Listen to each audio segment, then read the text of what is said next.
those data types can be broadly classified into three types when we are designing the data structures.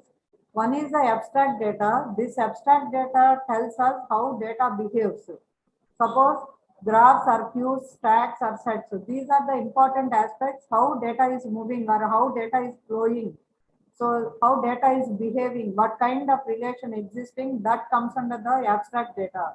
Coming to the composite or compound data, it is a combined data type, which is nothing but it combines the primitive data types like arrays, classes, records, strings. So when you are writing the array, it can be a link or it can be a tuple or it can be a string. In the same way, classes, when you are designing the classes, there you are using the functions. You can use the normal link kind of list kind of data types.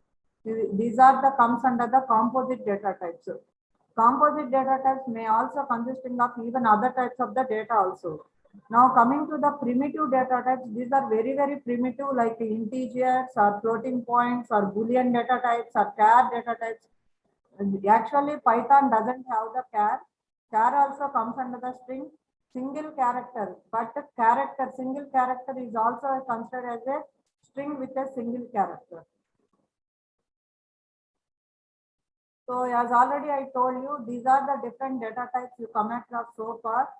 Text type, coming to the text type, you dealt with the string, numeric types, int, float, complex. In the same way, sequence, when you are writing the sequences, you are having the list, tuple and range. And coming to the mapping operation, you are having the dict, where you are having the two fields. One is containing the relation with the other, and set data types, Boolean and binary data types. Why should we learn the data structures or algorithms? What is important? So, as already I mentioned you, right now we are dealing with new technologies like IoT or data, artificial intelligence or machine learning, neural networks, or digital technologies like digital twin, where we are generating lots of amounts of the data. Suppose you want to perform the search operation, so you have to perform the large search. Madam, little bit slow, madam. You are going so fast, madam. Okay, madam. Thank you, madam. Okay. So now we will see how to learn the data structure. First of all, we put a question on ourselves. Why we have to learn data structure? What is its importance? Then only we can, if we know the reason, then only we can pay good interest and we can see the importance and all those things. Dear participants, you should not speak in between, please. And please continue, madam. Sorry. Okay, sir. Four angles we have to consider. First is the coming to the data search. Suppose when you are dealing with the any image you want to communicate, or you want to communicate any video streaming by using your 5G communication technology, since that is a very, very general application whichever we are doing with our phones. So if you want to send the images or if you want to send the videos where you are handling bunch of data, let us take a simple picture which is having a size of 512 by 512 pixels. If you represent each pixel with 8 bits means, then you are going to have a data of 512 whole square into 8. That much of data we are handling. Suppose you want to search any particular specific position in that data, you have to perform large number of searches. You may go with 10 power 6 or 1 million searches in that. So if the data increases means your search operations also increasing. And coming to the second aspect, processor speed. When we are talking about the processor speed, right now we are having the processor with a very, very high speed. That means gigahertz of the speed we are having. Still, though your processor is having that much of speed also, at the same time we are generating the data with large volumes of the data. So though your speed is high also, you have to search, your processor has to search the billions of the records. So there again it is a problem. Now coming to the third, nowadays people who are requesting the data, who are handling the data, same data is increasing. Nowadays you see a simple example, all the people are work from the home. So same server, from the same server, suppose the office containing 10,000 people, means from the same node, all the people trying to access the data. That is, from the same server, many requests are coming. So your server has to serve the many requests at the same time or simultaneously. This is the one more aspect where how data to be organized, all the people, without delay, all the people can handle the data. Last is the reusability. Everyone cannot make a one copy from the same data. All the people has to use the data so that you can save the resources. Otherwise, all the persons have to have their own memory, their own records and all those things. Instead of that, if the common semaphore item is there, from there everyone is accessing the data, means that is a better way of doing the things where you can save the time and you can save the resources. So these are the some aspects where we are looking for the data structure, how best you can process the data, how best you can store the data, all those things we are going to discuss right now. Now coming to the Python, in Python, we are able to see these kinds of data structures. You can see the array. This is the array data structure, linked list, queue, graph, tree, stack. These are the some of the very, very important data structures which are present in the Python. So now coming to the classification, how data structures can be classified. Data structures are classified into different ways based on the parameters which we are considering. They are classifying as a linear, non-linear, or static, dynamic, or homogeneous or non-homogeneous kind of data structure. We will see one by one in detail. First, we will discuss what are the linear and non-linear data structures. This mainly linear, non-linear data structure, this purely depending upon how the sequence containing, how you are organizing your data, how you are arranging the data, how your data elements are having relation with each other. Based on that, we are dividing the data structures into two classes, whether they may be a linear or non-linear data structure. Linear data structures are one where your sequence is in linear manner and each data item is connected, either its previous or its next element in a sequential manner. Example, coming to the examples, arrays, linked lists, stacks, queues, all are said to be the linear data structures. Whereas if you are coming to the non-linear data structures, they doesn't form the sequence, but instead they connected to each other based on certain relation or some information item. In this case, each elements are not sequentially connected and every element can attach to the another element in multiple ways. It may not be a single approach. There many ways are existing to connect one element with the another element. Most of the time, these are not linear order. They follow the hierarchical order. So graphs or some lookup tables or trees, all are comes under the non-linear data structures. Now coming to the next classification, static versus dynamic. How you classify the data structure as a static or dynamic? This static dynamic nature purely based upon how the memory was allocated and whether it was a fixed and what about the size structure. Now coming to the static data structure are the fixed and permanent structure and size also permanent. When you are compiling, by the time they are fixed, data is fixed, structure is fixed and size is also known when you are moving to the compilation. The array reserves a set of amount of reserved memory setup by the programmer ahead of the time. That means while writing the program, while starting the program itself, you know how many elements are there, how much of memory you have to allocate. Every item is known to you before compilation itself. Whereas coming to the dynamic data structure, let us say array. Array is a static data structure. You know how much data, how many array elements are there, how much of data you have to allocate. Those things are known before you do the compilation. Whereas coming to the dynamic structure, in case of dynamic, you don't know how much data has to be allocated. If you see the queue or stack, they can be considered as a dynamic data structures. Randomly, you can increase the stack. You can put the stack many elements. So those can be treated as the dynamic data structure. They are the non-fixed memory capacities.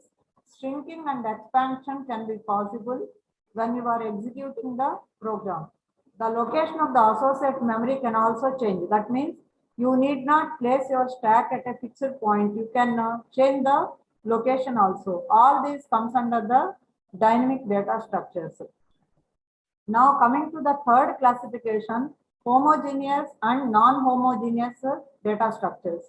Homogeneous data structure is one which consisting of the same data elements. If you see the data elements, all are same here. Like element collections we found in any array, integer arrays, floating point arrays, all comes under the homogeneous. Non-homogeneous data structure is one where data items are not uniform. Here you may have different data items as elements of your array or elements of your data structure. Let us assume, suppose you want to create a structure of an employee of your office. If you see the employee details, employee roll number will be there, employee name will be there, roll number can be an integer data type, whereas his name may be a string data type. So their elements are different data elements can be put in a same structure. That can be said to be the non-homogeneous data structure. So these are the different data structure we are having. Basically linear versus non-linear, static versus dynamic, homogeneous versus non-homogeneous data structures. So as already you have seen, basically we are have two classes, linear and non-linear. Under linear we are having arrays, stack, queue, linked list. So first we will start our lecture with the linear data items, linear data structures. So under linear data structure, which is a primitive data structure, is the array. It is a one-dimensional. If you use it as a two-dimensional, we will call it as a matrix. So first we will deal with the arrays. Array is nothing but a static array. That means when you are writing the array, you know how many elements. So it is a static array, is of a fixed length container containing n elements. So array is a static. First of all, it may contain n elements. Those n elements are indexable. That means you can access the element by index. And coming to the range, they may span between 0 to n minus 1. And static arrays are given as a contiguous chunks of memory. That means when you are thought of how to store the array in memory means you can place the array in a continuous locations of the memory. And coming to the access, how do you access? And coming to the access, how you are accessing your random access memory. Here also you can access the memory elements in a random manner.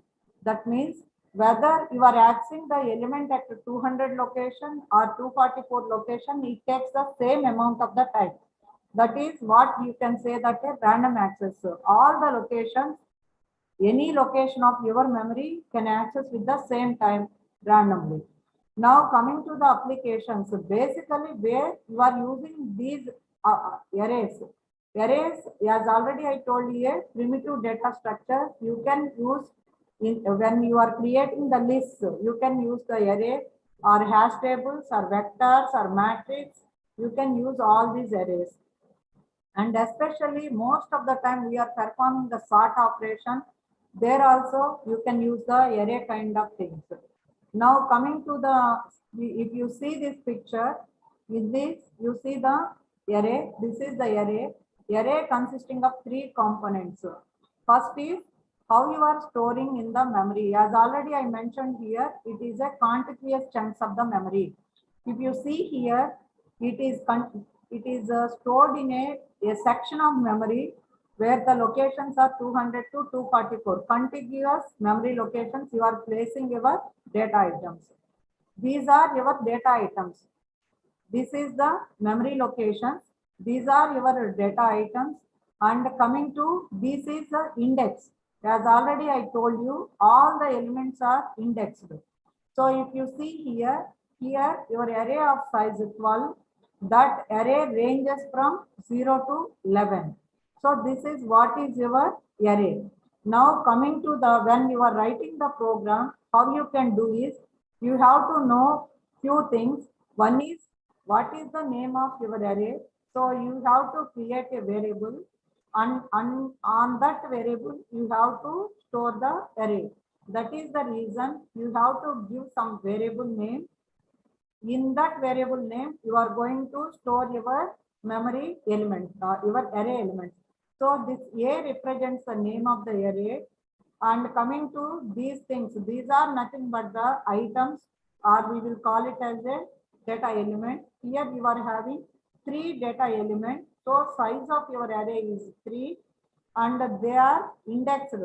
First element is indexed with 0, and second element 1, third element 2. So total size is 3. They span from 0 to 3 minus 1, that is 2. So this is your index. These are the elements of your array. This is the name of the array. Now we will see how arrays are created, how different operations can be performed on the array in the next slides. So in the next slide, you see in Python, basically when you are coming to the Python, if you want to create the array means you have to import the module which support all the operations and syntaxes whichever we are going to use. When you are dealing with this array, you are going to know how to create the array and how to perform certain operations on the array.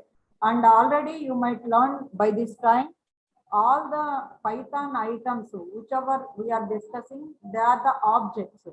So this is basically support the object means objects are supported by some methods or functions with the dot notation. So in this class, we have to see what are the operations that can be supported or that we can see on the array. In the same way, first of all, we have to see how arrays can be created. All those things we have to know. To do all these things, first of all, we have to understand that here we are using programming language as a Python. So certain libraries we have to import. In this case also, for performing array operations, we need a one library that is nothing but the array. So first of all, you have to import that. You can directly import or you can access that with the some other name also. So in this case also, instead of all the time writing array, we can giving the some proxy name. So import array as the ARR. So we are giving the some auxiliary name to this. And coming to the create array syntax, array keyword array followed by, it takes the 2 arguments. One is the data type, another one is the list of values. So you have to pass 2 arguments. You have to inform what type of data you are feeding and which data you want to create the array. So as already I mentioned you, this is the way how to write the syntax. Your data type can be, it can be an integer or it can be a float or a double. Any data type can be used here. Now see the syntax. Here we are giving A as the array name and package. That package we already we are importing with the name of ARR. So let us use that word ARR. Dot notation we have to use since A is the object. So on that object, you are performing this operation. ARR dot array is the keyword. Now first argument you are using as a D.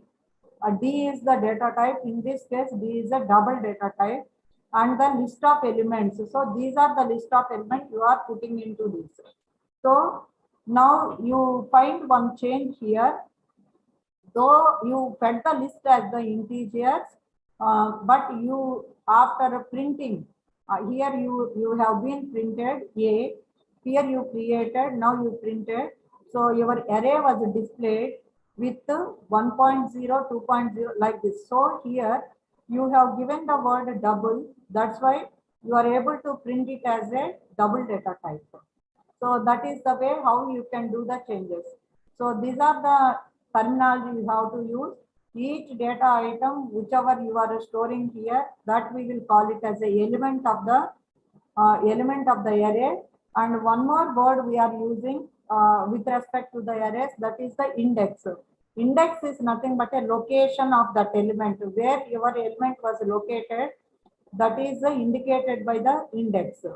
Now this is the way how you can represent. Now see how to create in this slice, we are going to concentrate on two things. One is how to create the array, how to access the array elements, and how slicing can be done. That is how part of the array can be read. Those are the three things we are going to see here. So as already I make you learn in the previous slide, first of all, you have to import whatever operation you are doing on arrays, means you have to import the package. So that's what you have to do first. So import the array as ARR, or directly you can write import array. By the time instead of ARR, here you have to write array.array. A is equal to ARR.array, and D represents it is a double data type. Data type we are specifying. This is the data. With which data we are creating D. Now if you print, you can find this. In the same way, how to access the elements of the array. That is the next point we have to see. Once after creating the array, you have to access the elements. Now see in the next slide, again, now see the difference between the first array and the second array. Here you are using I. Here you passed the array type as the data type as D. Here you passed the data type as I. So it is a integer data type. Now you are passing the elements as 2, 4, 6, 8. So first create the array with array keyword, you create the array. Now suppose I want to print the first element. First element is located at the index 0. We know that our array will be denoted from 0 to n-1. So first element will be placed at the index 0. Now you have to pass that index with the array name. So now when I want to print the first element, means, so this is a text. So this text will be as it is, it will be give you, since to know which element we are accessing in a meaningful way. That is the reason we are adding some string here. So string, if you put it in a double quotes, that also you might learn already. All these basics were discussed earlier. So now first element I want to print, and the index, that first element denoted with the index 0 out of the array A. That array is A, so A of 0. So now you can print this. So as you know that first element is you, that is you are going to print it. In the same way, second element if you want to print, means you have to pass the index as 1. Suppose negative index is supported by the Python, that also you know. Negative index means positive indexing start from left to right, whereas negative indexing is right to left. So anyway, here you are starting from 0 to n, means n-1 means that side. When you are using the negative indexing, last element represents the -1. And you are moving from right to left, -1, -2, -3, like that you have to move. So when you are writing -1 means it is the last element of your array. In this case, your last element is 8. So that will be printed. So this is the way how individual elements of your array can be accessed. Now instead of a single element, suppose I want to access a subarray or subsequence. Then how to do that? That is the next aspect. So in this part, we are going to see how we are going to access the part of the array. So first you have to import the array. Next, create your array. After this, after creating the array, you can do two ways. Here you are directly passing the argument, whatever data you want to pass, directly you are representing the data here. Instead of representing the data, sometimes you can store the data in some variable. You can pass the variable also as the second argument. Both the options are available. So in this case, we are doing that. So here, first of all, you import the package, array package. After that, you create the variable. Now, your number underscore list, this is the variable. So first create a list with this variable. Now, I am creating the array by using ARR package. So ARR.array and integer. I want to create the integer array. Then I will pass the data type as I. And after that, I have to pass the data. Here, my data is present in the variable. Now I am passing the variable here. So this is the variable on which I want to perform the array. So I pass it here. Now we want to see the access the part of the array means. Now you see here 2 to 5. 2 to 5 means from the index 2 to index 5. When you are representing the index 5, 5 minus 1 up to 4 you can print. So 2, 3 you can print here. So now see 2, 3 means you can print from 0, 1, 2. From 62 to 5 you can print here. In the same way, here you see 5 and colon. From the 5 till the end of the last element you can print here. When you are representing single dots means you can print the entire array. That is the way how you can print the data. So this is the way how you can access the part of the array by using colon operator. In colon, you can specify both the indices from to, or you can specify either of the index, either starting index or the end index, or both can be specified by simply using the colon operator. So this is the way how you can specify the subarray. So this is the one more thing which can clearly give you the indexing. You see, this is your array. This is the positive indexing. This is the negative indexing. This is the way how you can specify. You see 2 to 5. As already I told you, 2 to 5 means last element we cannot print.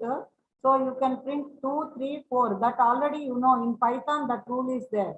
So 2, 3, 5 means 2, 3, 4 means 62, 5, 42. That can be printed. In the same way, colon to minus 5. Minus 5 means from the beginning to minus 5 you can print. In the same way, here you see starting and colon. From 5th to last point you can print. From colon means entire sequence you can print. This is the example. And modification. Now, how to modify the array?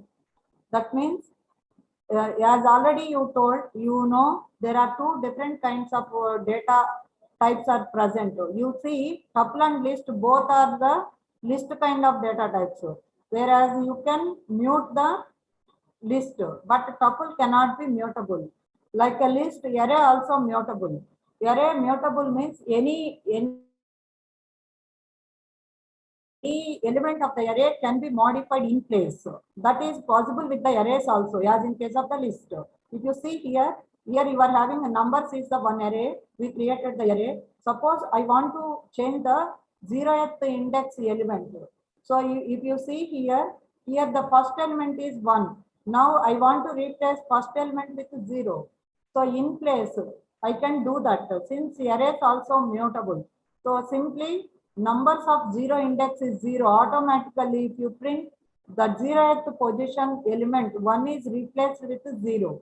Not only a single element, even you can change the part of the array also. Now see, in this case, I want to change 2 to 5. That also possible. 2 to 5, I want to replace with 4, 6, 8 elements. Here if you see 2 to 5 means 0, 1, 2 to 5 means 3, 5, 7. Those 3, 5, 7 I want to replace with 4, 6, 8. So see the result, how it is transforming. So this is the way how you can modify the part of the array in place.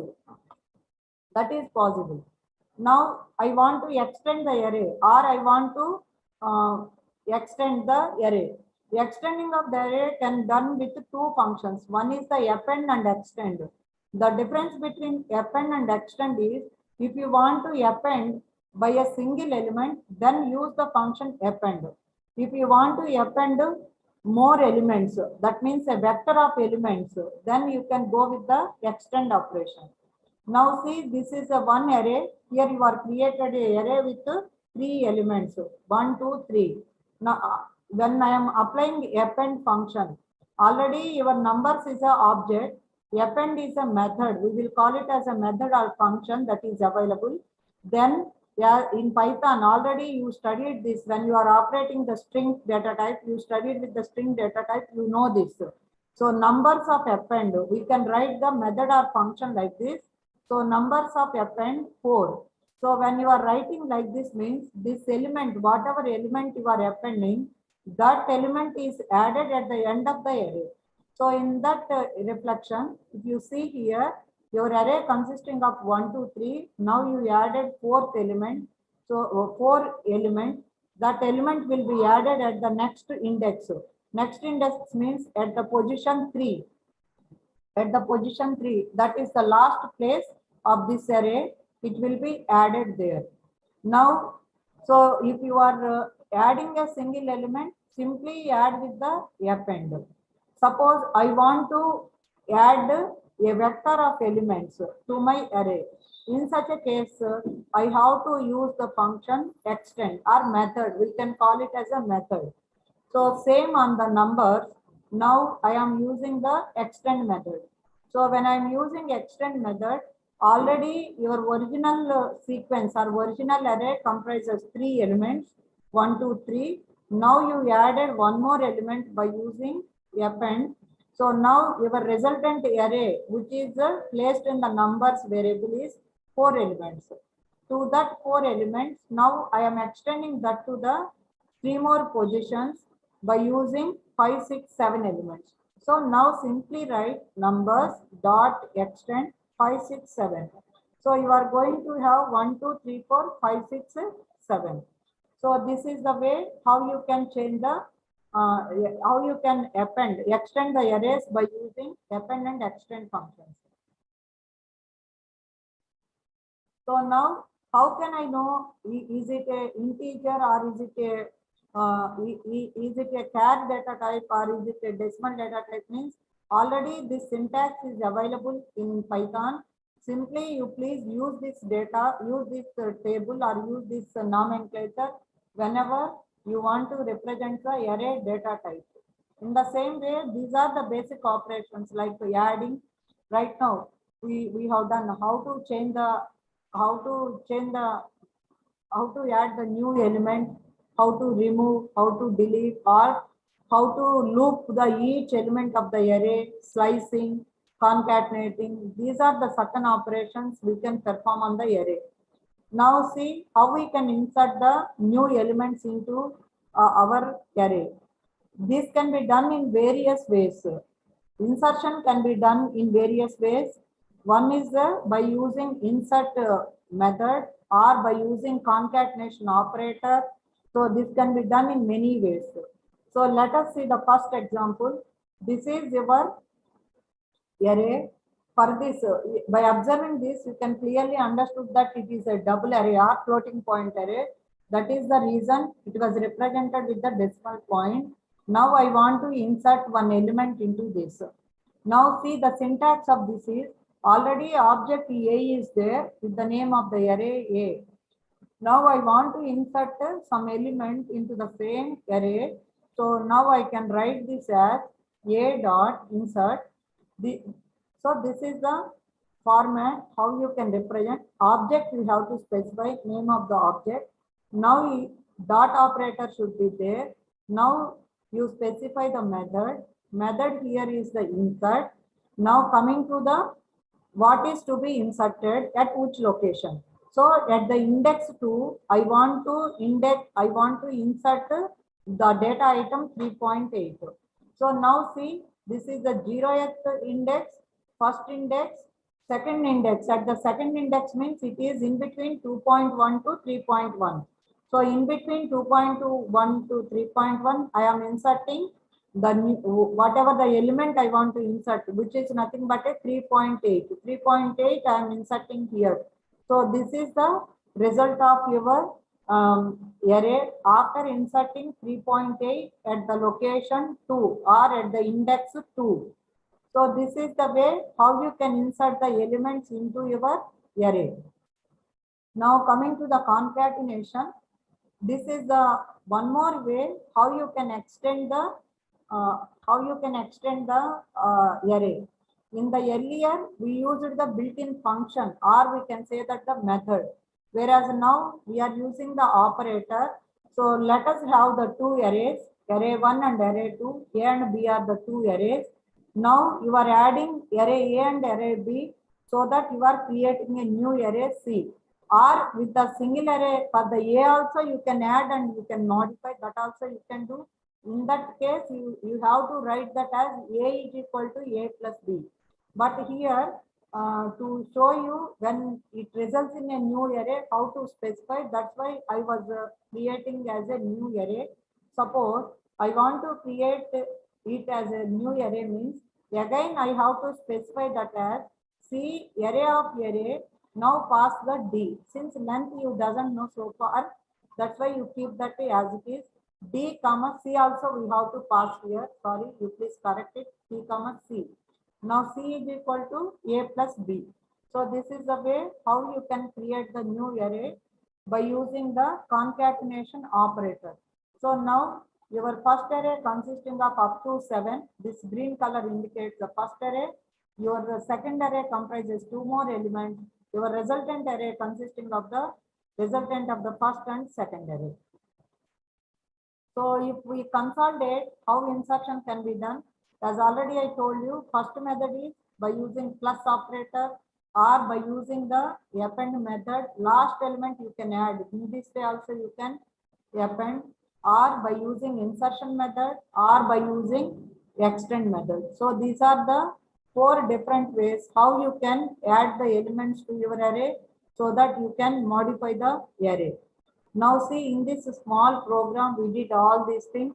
We construct the two arrays. Array 1 is S1, array 2 is S2, 1, 2, 3, and 4, 5, 6. First, you can independently print. So this is the way how you can see first independent printing. Afterwards, you are extending the array by using concatenation operator. Then you can see 1, 2, 3, 4, 5, 6. Both the arrays were added into this thing. Now you are appending the first array. So 1, 2, 3, first array, fourth element will be joined and insert. Now you are inserting at 0th index value as a 10. Now see the change is happening with the first array. Now you are extending S2. So now you see how it was extended. You are extending S1 with the S2. So both the arrays will be represented as a single array. This is the another way how to create the arrays. So far we have seen how to create the arrays and all those things with the help of the array package. There is one more package which we will call it as a NumPy or a NumberPython. By using NumberPython also you can handle the matrices and arrays very easily. If you want to do the same with the NumberPy means instead of array package, now you have to import the NumPy. So now you can import NumPy. In the NumPy, you want to create the array means, now earlier we have done with respect to array package, then we followed array.array. But here we are doing the same with reference to NumPy package. That is the reason you have to add, this object is a part of NumPy. So it has to take the syntax from the NumPy. That is the reason NumPy.array, and whatever data you want to create here, no need to specify the data type to. So automatically it will map based on the data whichever you fed into the data item. So first create the first array by using NumPy package and the NumPy array keyword. Now you insert the new element with the NumPy package. That's why NumPy.insert you have to use. Now insert element into this. Now see the how it was changes. In the same way, NumPy append insertion you can do, append you can do by using the same NumPy package also. Now see the result. In the first place, we added the 91, that is insertion. Second, we added the 421 to the 421 to the to our the array. So see the result how it was changed. Now how to do the delete operation. So however you did the insertion, now you can perform the delete also. So import array as array. For the deletion, you are having two things. One is the del is there, as well as remove is there. Even one more thing is there, pop is also there. By using these three functions, you can remove the elements from the array. So create the array. Now you want to remove 12. Let us say by using the remove, which element you want to remove, simply pass that argument. It takes a single argument. Whichever element you want to remove, that you have to pass. So now see in this, we want to see we want to remove the number 12 from the created array. If you observe, your array consisting of the two 12s, which 12 is to be removed? Again, that may be a question. When you are moving, your index start, if you are not specifying, means index starts from left to right. So left to right, when you are moving, which element comes first, which element you come across first, that is to be removed. So this is the first 12 you come across, so that will be removed, whichever located at the index 2. So after removing that, now what happens is, whichever index present in the 3, that will comes into this, and the next will comes to the before that position. So in that case, now see, after removing this 12 element, you are going to get 10, 11, 12, 13. Now here I want to tell you one thing. When you are using remove function, you must be very cautious. Since you are not passing the index here you are passing the data element. When you are passing the data element, you must know whether the data element will be present in your array or not. If that element is not present in your data in your array, means you are going to get the error. So that is a problem. So when you are using the remove function, means you must know whether the data element is a part of your array or not. Otherwise, simply you are going to get the error. That is a precaution you have to take while using the remove method. Now this is the one way. Second way is, even you can remove the elements by using the pop technique. Now see the second one. This is a pop technique. Pop is a keyword. By using pop at the index 2, you can remove. So this is the one way. Now see at the index 2, what is there? Again 12 is there. So you remove that. This is the resultant sequence. This is an integer. That is the reason we are passing I. If it is a float data type, then you have to specify the, again you perform the same thing. If you are not passing any element into the pop, means, as you know that pop and push are designed for handling the stack. In case of stack, whatever we are handling, that we will handle from the top of the stack. So last element, whichever is there, that will be removed. So that is the thing you have to notice. When you are using the pop on the object A dot pop means, so this is your array A. Last element of this array is 4.6. You have not passed any index into the pop function. That is the reason it will default item, it will consider default item is nothing but the top of the stack or the last item, which is 4.6. When you are passing the argument, definitely it will consider that only. That is the point you have to know. Now the last part of the arrays is nothing but how to loop the each element of the array, looping of all the elements. Suppose you want to do some while loop, f loop, how to iterate all the elements of the array. Same, whatever operations we have done here, these kinds of procedures are valid to the other data type also, that we have to understand. So now here, how to iterate through each and every element of the array. So iterating through, or that we will call it as a traversal. So now see how we can traverse all the elements. First, let us create the array. Now, after creating the array, if you want to print the elements, this is the way how you can print the, here all the elements we have to traverse and print. That is the objective. Every element you have to iterate means already you have seen the conditional statement. For loop is the one that will iterate through the every element. While is the one where your while loop is based on the condition. So you have to go with the for loop only to access each and every element of the array. That is the reason now, as you know that it supports the membership function. For loop supports the membership function. So you can check whether that element is present here, simply print that. So that is the reason we are writing the for loop as already your array is declared, and now you apply the for function for loop. For x is the loop index, and on object A we are testing. So simply write for x in A. Now print the, if it is present, simply print that x element. So that is the way how you can iterate the every element of the array. Instead of every element, suppose I want to iterate through a specific element, then I can pass a slice. Suppose here I want to access only 2 elements, then I have to specify for x in, instead of the entire array A, now I have to specify the part of that. Part of that can be specified by using the slice operation.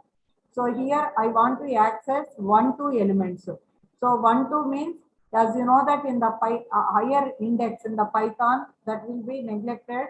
So you can access, you want to access 1 or 2 elements means you have to go for the next index. 2 plus 1 is the 3. So 1, 2, 3, if you specify, you can access only 2 elements. So if you run this code, if you see the result, all the elements, this the first part, we are accessing all the elements of the array. All the elements in the sense, here you are having all the elements 1.1 to 4.6. All the elements can be printed like this. In the next part, we concentrated on the only 2 values which are present in the index 1 and 2. So in the index 1, you are having the value 2.2. Index 2, you are having the value 3.8. That is the way how you can access. So already we have seen the indexing. What is the index we know, but where it is useful for us. Index, where indexing is useful for us is, so far when you are dealing with the insert operation or when dealing with the remove, especially remove, in the insert you are accessing the element through indexing, whereas in case of remove, you are accessing the elements of array by the element itself, by the value of the element itself. If you want to access the element by the value of the element itself means all the time you should have the knowledge of the data of your array. If you don't have the knowledge of your data of your array, then you are going to get the error. That means your compiler simply throws the error. So To come out of that means instead of handling through data, it is better to handle through the index. To handle the elements with the help of index means you are having a keyword index. So you can use the method index to handle the positions of the elements of the array. So by using index method, you can access the directly that elements. So if you see here also we are creating the array. Now if I want to iterate all the elements means simply by using range function I can specify. Earlier we have given the list. With the help of membership function, we access the elements of the array. Now, in this case, we are accessing the elements by index. So, if you see all the elements I want to access means, first of all, for that I have to write the for loop. So, I am writing the for loop for I in. Earlier, I substituted the A as my object itself. I substituted in the for loop. Now instead of that, I want to specify by index. That is the reason I am using the range function. Range function takes the values 0 to n minus 1. So here 5 elements are there. That means up to 5 I have to handle means I have to pass the higher index as the upper side index as the upper side element as the 6. So now I can print all the elements. So suppose a specific first occurrence of 2 I want to see means I have to go through the index function. So this is the way how I can specify the how I can handle the elements with the help of the index function. As here you are observing how it is working. You see here the index of the first occurrence of 2 is here. We are checking. Earlier we have seen 12th element and we counted that where it was occurred. But here we know that there is a element of 2, but we have to know on which index it was appeared. For that, we are writing the function as array dot index of that element. So as already I mentioned you, to search the element, search operation, to here such any certain value is present or not. To do that, we will perform the search operation. Earlier, we are directly applying the element value into the method. To do that means first you should have the knowledge whether that element is present in your array or not. For that, you have to check whether it is there or not. That checking can be done. That checking can be done by using search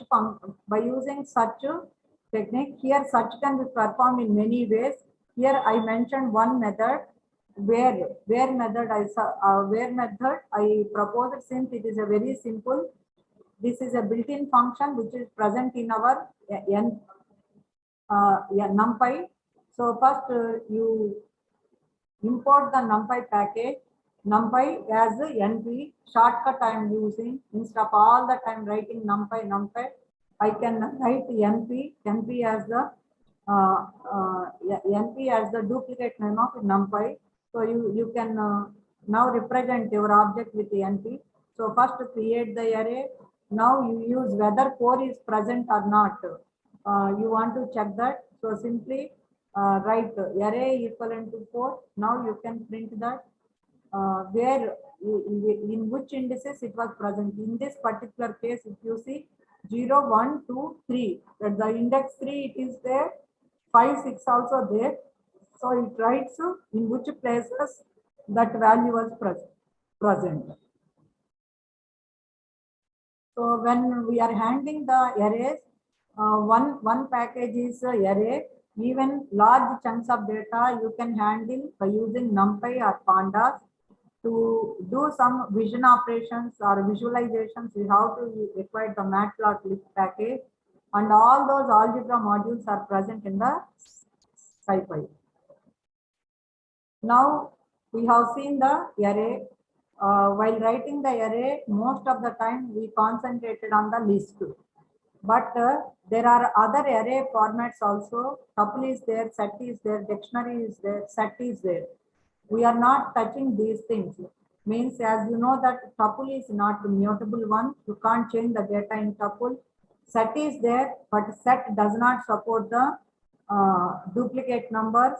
But sometimes duplication is required when you are handling the data. Dictionary is there, but dictionary is not ordered. It is a ordered sequence earlier, but now it is not. In the earlier versions, it is not ordered. So you can't use the dictionary. Because of these reasons, most of the times we will create the arrays from the list only. So, so many methods we discussed: append, extend, index, insert, pop, remove, sort. Many methods we discussed so far. There are some other methods also there. Copy. You want to create one more copy of the item, then you can use the copy function. You want to remove the list elements you want to remove from the list, you can use the clear function. You want to reverse the order of the list, you can use the reverse function.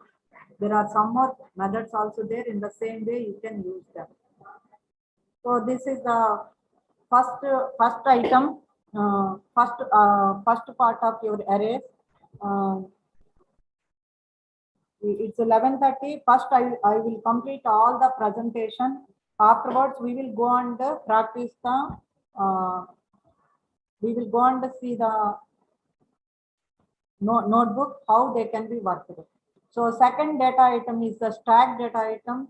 Stack is we will from house to the our technical way. We will see in many places stack. We will see whenever you are visiting the library, how the books are placed, how they can be removed.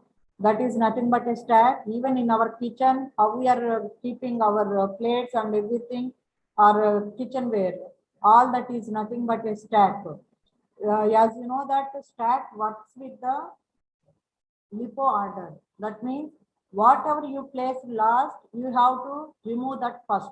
Last in, first out order. Your stack will work LIFO order. It is also a linear data type. Stack is also a linear data type which works in the LIFO order. It needs basically two key operations. One is the push, another one is the pop. Whatever data you want to insert into the stack, you have to use the push. If you want to delete the data from the stack, you have to use the pop operation. In addition to push and pop, there are some more operations. Peek is there, peek or top. Since the stack point is very, very important to handle the stack, so you have to know where the stack point is. That is also, that status can be known with the help of a peek or top function. And if you want to push the data, means first of all you have to know whether it is empty or full. That is the reason, to know the status of the stack, you have to use two more functions, is empty and is full. These are the two functions you have to use. Is empty returns true if the stack is empty. If the stack is full, it simply writes the false. It is a Boolean function. Simply it gives you the answer in a true or false form only. In the same way, is full. It is also bool data type, which gives you the output either true or false. Traversing, it involves how to handle the each element of the stack. So this is the structure of the stack. As already you know that it is a contiguous locations. So within the memory, but it is a dynamic. Please remember, you can create stack anywhere in your memory. So let us define where you want to create the stack. Take the contiguous location. Now decide the stack pointer memory location. So by using either push operation or pop operation, you can fill the stack or you can empty the stack. So this is the way how you can pull and how you can enter the data items into stack and remove the data items out of the stack. So we will see one example how we can fill the stack. Now see here, this is a very common, which we have seen in the picture also, how we are going to fill our pancake. So first you create the empty list. First here we are doing the two things, two operations we are learning. First how to put the elements into stack and how to take out the elements from the stack. Two things we have to see. Now see, here the variable is pancake stack. Pancake operation we want to represent as a stack. That's why we have given that name. To be meaningful, we have given that name. Pancake stack. First create the empty stack. You don't know any element. So let us represent with the empty. First you have to add the element. Already you learned in the earlier arrays. Adding the elements, this is also like a linear. Adding the element that can be done with the append. So first pancake stack append. So first element will be added like here. Now go for the second. Now do the second append. You are going to add the second element. Now go with the third element. So now see how the first, second, third elements are added into the stack. So first element, after that second element, third element. So now on the top, third element is present right now. So if you print the same, you can have the same kind of result. Now I want to remove one by one. So first, without giving the index means removing can be done with the help of the pop statement.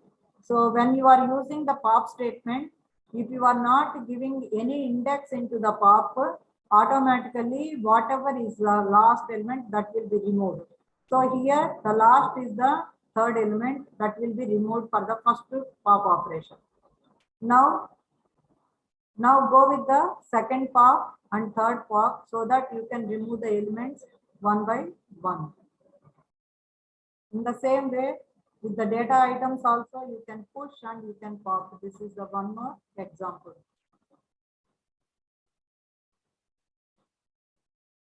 Now, where you are using the stack, is it really useful for us? Why you have to study the stack? Where it use? You see here, many times we are doing the undo operation. So wherever you want to do undo operation, that can be done with the help of the stack only. Now you see the syntax and how stacks can be created simply by using only two statements, append and pop only. In the languages, whenever there are a parsed statement, especially nowadays in ML case, we are doing language operation, natural language process. There also you can use this stack operations. Many places we are using Java virtual machines. In case of Java virtual machines also, you can use the pop operation. And whenever you are moving your forward, backward, your browser movement is there. There also you can go with the stack. Suppose already whatever log we are doing in our internet, that log will be there. Suppose you want to go and visit that history of the websites, whichever you have seen, there also you can see the stack. If you see history, when you are seeing latest, whatever you access, that will be seen first. So that is the way, whatever website log operation, that also maintained in the stack form. Message logs, that also in the stack form. Call logs, emails, Google photo galleries, all they are following the stack only. So this is the some of the areas or some of the places where we are using the stacks. Now, so far we have seen two data structures. One is the array and the next one is the stack, which is also very, very important. Now we will switch to the third data item. This third data item is nothing but the queue. Now see, there are the basic differences between stack and queue. If you see the stack is closed at one end, it is open on one end. whatever operation you want to perform the stack means you can do from one side only. Since the second end is the closed end, whereas queue is different. Now see the picture, whichever you are able to see here. When many vehicles are going on the road, they can go in queue only. On the same road, same vehicle cannot come back again. So we will follow queue only. If we try in that way means we are going to met the accidents. So whenever road traffic is there we will follow queue. Now coming to the queue data structure follows the first in first out order. That means who entered onto the road, he must move first. Who coming next, he has to go next by him. So that is the order we have to follow here. Whereas stack follow LIFO, queue follows the FIFO order. First in, first out. Whichever comes first, they have to move first. And if you see one more important difference, here whoever entering into the road, they are not leaving from the same place. They are moving from the other end. So if you see the basic structure of the queue is having two ends. This is the way how you can visualize the queue. Queue is having two ends. One is the front end, another one is the rear end. So data whichever entering from one point, it is not deleting from the same point. It is deleting or removing from the other end. So it is having two pointers. One is the front pointer, another one is the rear pointer, and the data is entering at one end and data is leaving at the other end. These are the points we have to remember when we are designing the queue. So now see here, queue is nothing but a first in, first out order. More in ticket counters, airport issuing centers, wherever or in public places, wherever issuing is there we will follow queue only. Unlike stack, queue is open on both ends, as already I mentioned. And if you want to implement queue, again like a stack where you are using push and pop, here you need two functions. One is the NQ, another one is the DQ. NQ is a function which adds the element into the queue and adds the element into the queue from the end of the queue. And DQ is one which removes the elements from the queue. That will be done from the beginning of the queue.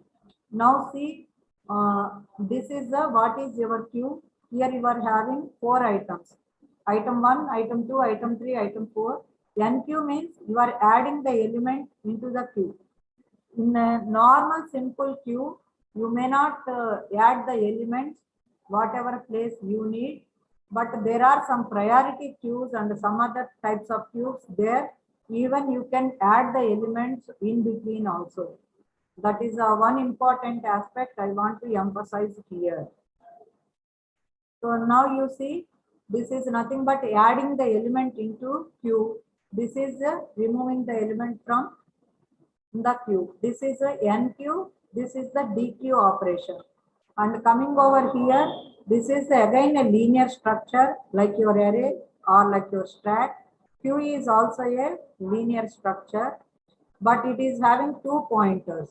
Whereas your stack is having only 1 pointer, that is nothing but a stack pointer. Here order is the FIFO, whereas there the order is the LIFO. Now see here how to fill the queue and how to DQ the queue, NQ the queue and DQ the queue. What are the functions we are using for that, and how you can DQ the queue. Now if you see here, first let us create, since as already I mentioned, cinema halls, airports, railway stations, bus stations, wherever issuing counters are there, we will follow the queue.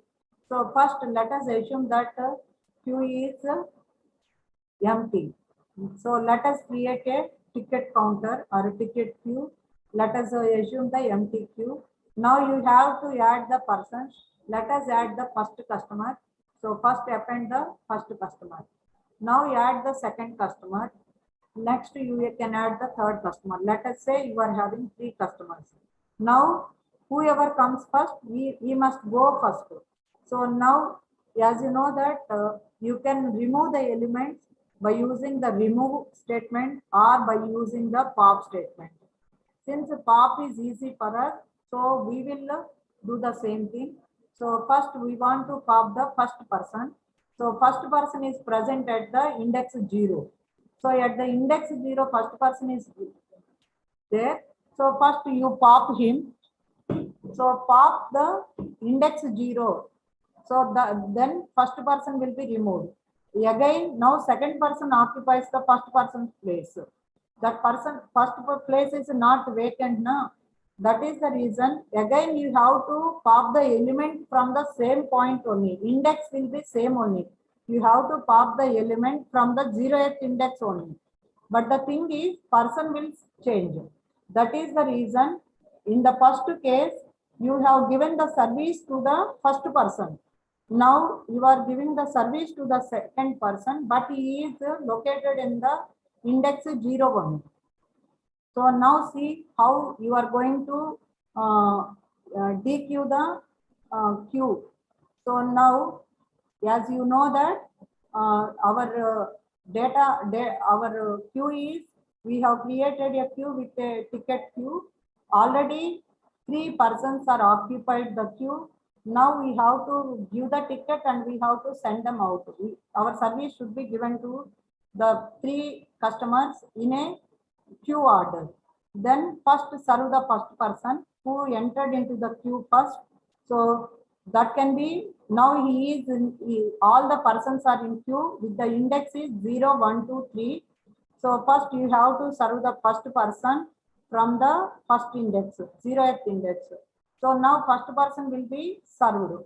Now you see here, first person will be served. Now second person position, he is again in the first person. Service should be given to the second person. Now he is also in the same position. So from the same, with the same statement, if you perform the one more time pop operation, your service will be given to the second person. Now use the same statement. Now third person can be served. If you operate one more time pop means you will get the error. Since there are no more persons in the queue. So you have to test whether the persons are there or not. In the same way, when you are doing the stack also, when you are doing the push operation, if stack is full, if you are trying to push means, again you are going to get the error. In Python, all these are the logical errors.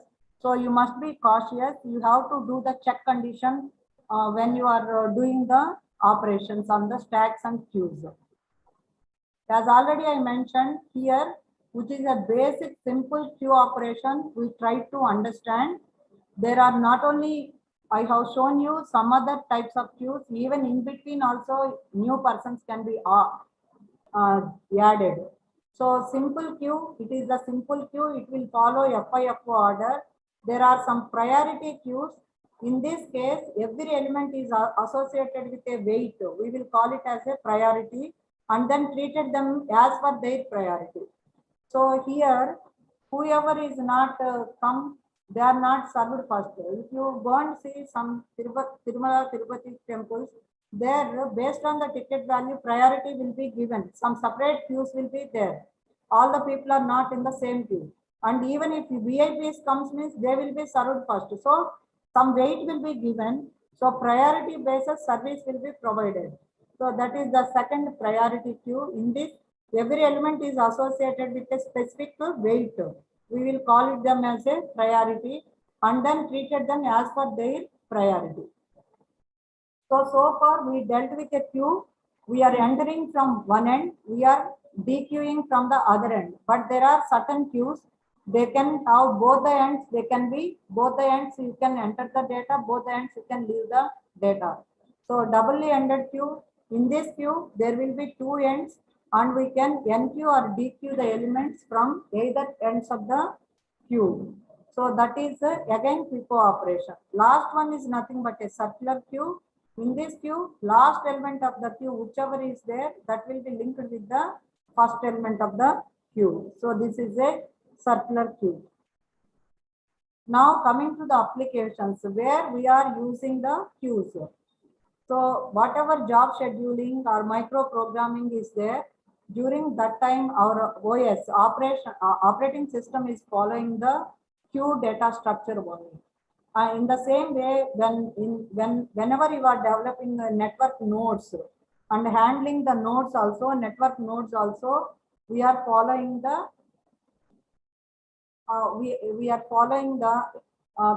queue data structure, and communicating the data also, data packets we are following in the queue data format only. Sending the emails, they must be queued. In the same way, any server serving the responses, it will follow the queue. In the same way, when you are uploading or downloading photos and all those things, queue is required. So these are the most of the internet requests as well as the processing of the request, they follow the queue only. While switching multiple applications, Windows use the circular queue. So these are the some of the applications where queue data structure is required for us. So far we completed 3 data structures. One is the array, second one is the stack, third one is the queue. Now we will see the 4th linear data structure. Before entering into the 4th data structure, we will compare. If you compare queues, arrays, and stack, as per the order, queue is a FIFO, stack is a LIFO, whereas array is nothing but the contiguous and index based. And insertion and deletion of the queues. If you see the queue, insertion will be taken at one end. Dequeuing can be done at the rear end. So it will be taken place from front and rear ends. Whereas insertion and deletion takes place in case of the stack from the same point. Whereas if you coming to the array, you can do it at any point. And coming to the queue has a dynamic, or certain times it may be a fixed size. Stack is also follow the same thing. It is a dynamic, but the size is fixed. But array, all the time we will deal with the static arrays, most of the cases. That is the reason it is a fixed size. Queue can contain the elements of different data types. But array, if you take the array must be defined for the same data type only. In case of stack also, you can have the different data types. So data items can be different data types. Stack and queue flexible in handling the different data items, but array is rigid here. So it handles the same data type. Whether it can, all the data items can be integer, all the data items can be float, like that. Whereas in case of stack, data item is not important. How data is placed onto the stack, how data can be fetched into that, and it is removing or taking out. That is the important point here in case of stack and queue. And coming to the different types of queues are circular queues. There you are having the priority queue also, and queues also double-ended, but stack is a single end. One end it is a fixed. You can handle from a one end only. Now coming to the arrays can be one-dimensional or two-dimensional. So these are the basic differences. All the 3 similarities also there. All the 3 are the linear type only. All are contiguous only. So these are the few points we have to see with respect to arrays and queues and the stack. Now we will see the 4th linear data type.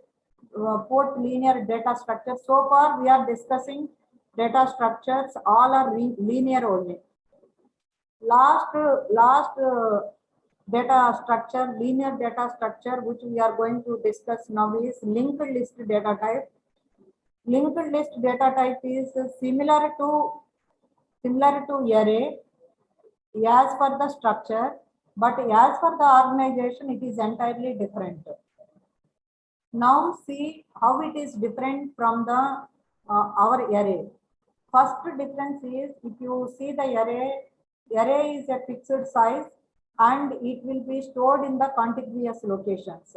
Now coming to the, so it is stored in the contiguous locations, you can easily index that. Now coming to the linked list, though it is a linear, but here it is not the contiguous. First point, the first difference is it is not the contiguous. Now coming to the accessing, how it can access is, it is also a fundamental data structure.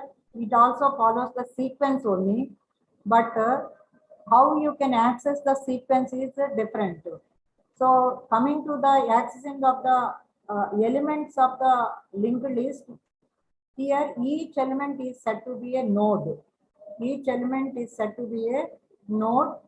That node of the linked list or your sequence consisting of two parts. So first and here you have to recognize end and head of the linked list also. So first element of the linked list is said to be the head. Last element of the linked list is said to be the tail. And it is different from the array in the order of the elements within the list. That is, it is not determined from the contiguous memory locations. Linked list is also a linear like your other data items. Now coming to the memory, how it will be placed in the memory is, sporadically it will be placed in the memory.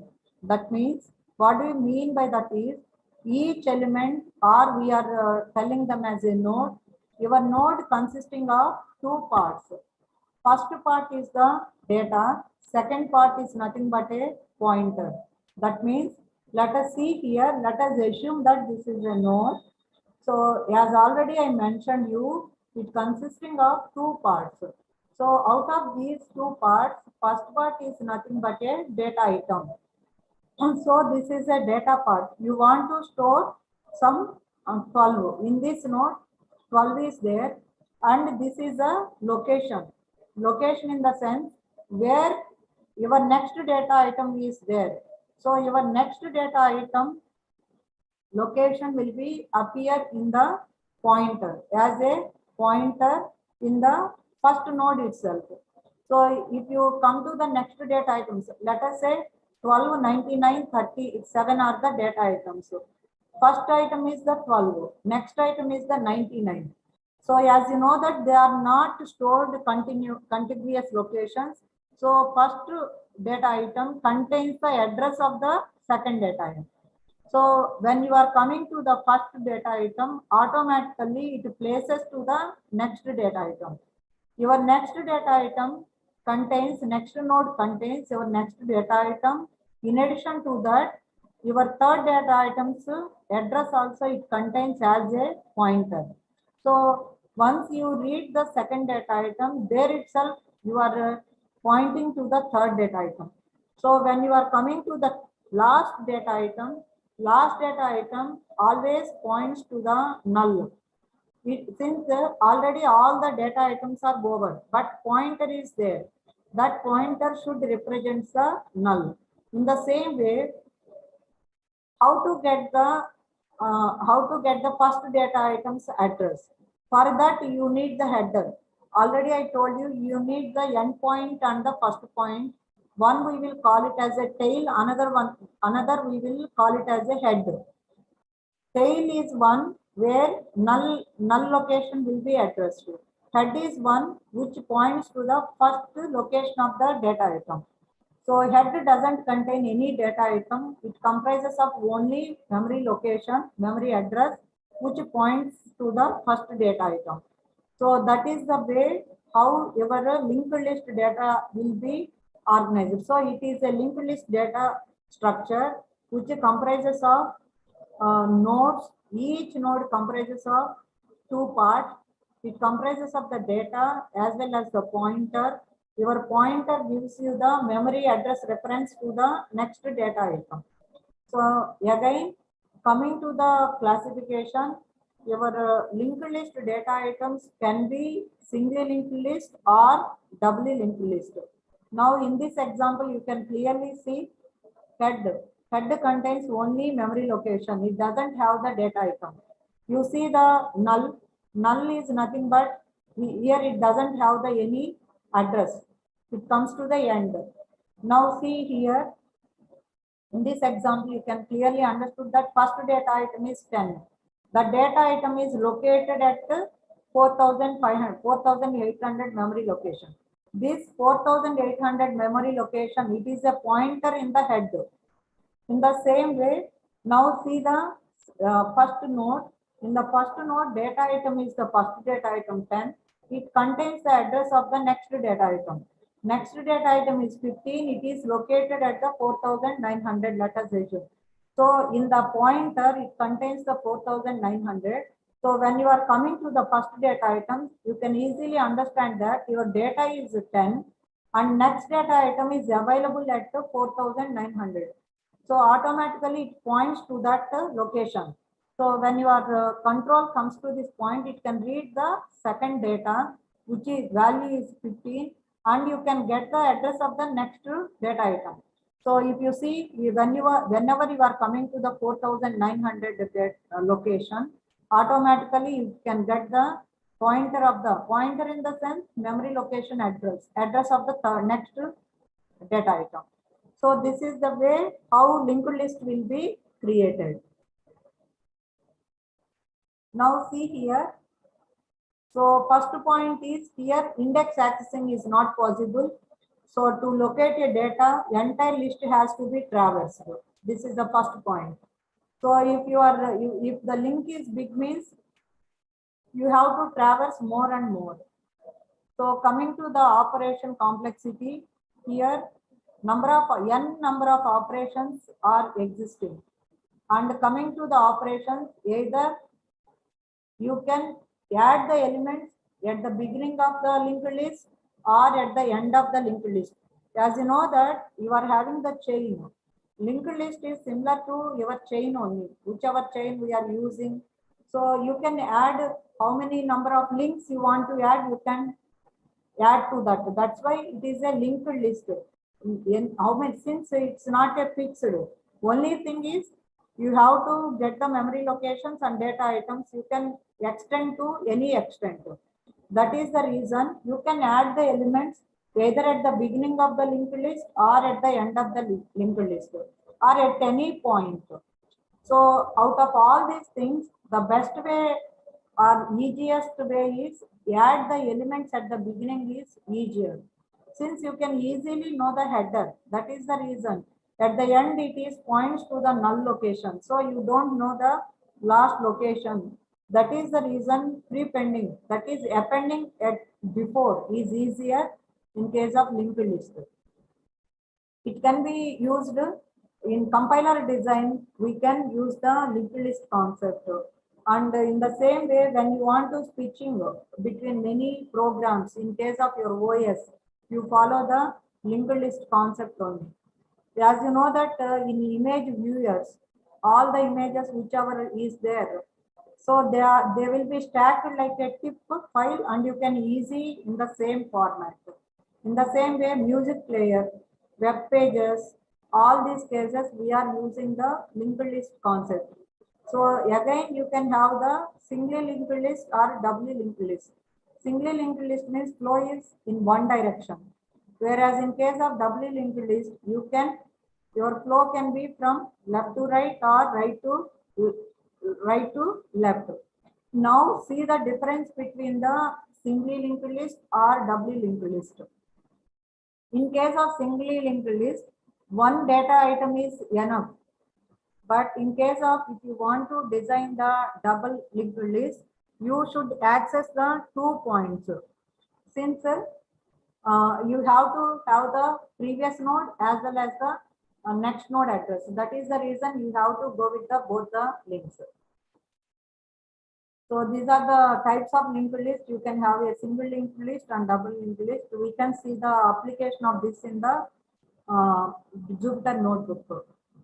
So this is the way how links can be added. This is a practical application. This is a non-linear data type, just for giving you the idea I was introducing the tree. Tree and graphs, as electronic students, we are much familiar. Networks, we will deal with the graphs. Most of the places, tree and nets are the most familiar for us. Now coming to the tree data structure, it is a hierarchical data structure where data is organized hierarchically, not in a sequential manner. The structure is hierarchical order, whereas linked list items is in a linear order.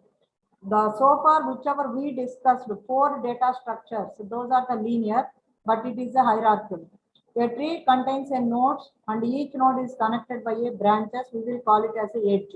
Mainly these edges are created by the relation between the nodes. We will create the edges. The top level node, we are calling them as a root node. Next level nodes, we are calling as the child nodes or the children. The end node, which doesn't have any connections, that is a leaf node.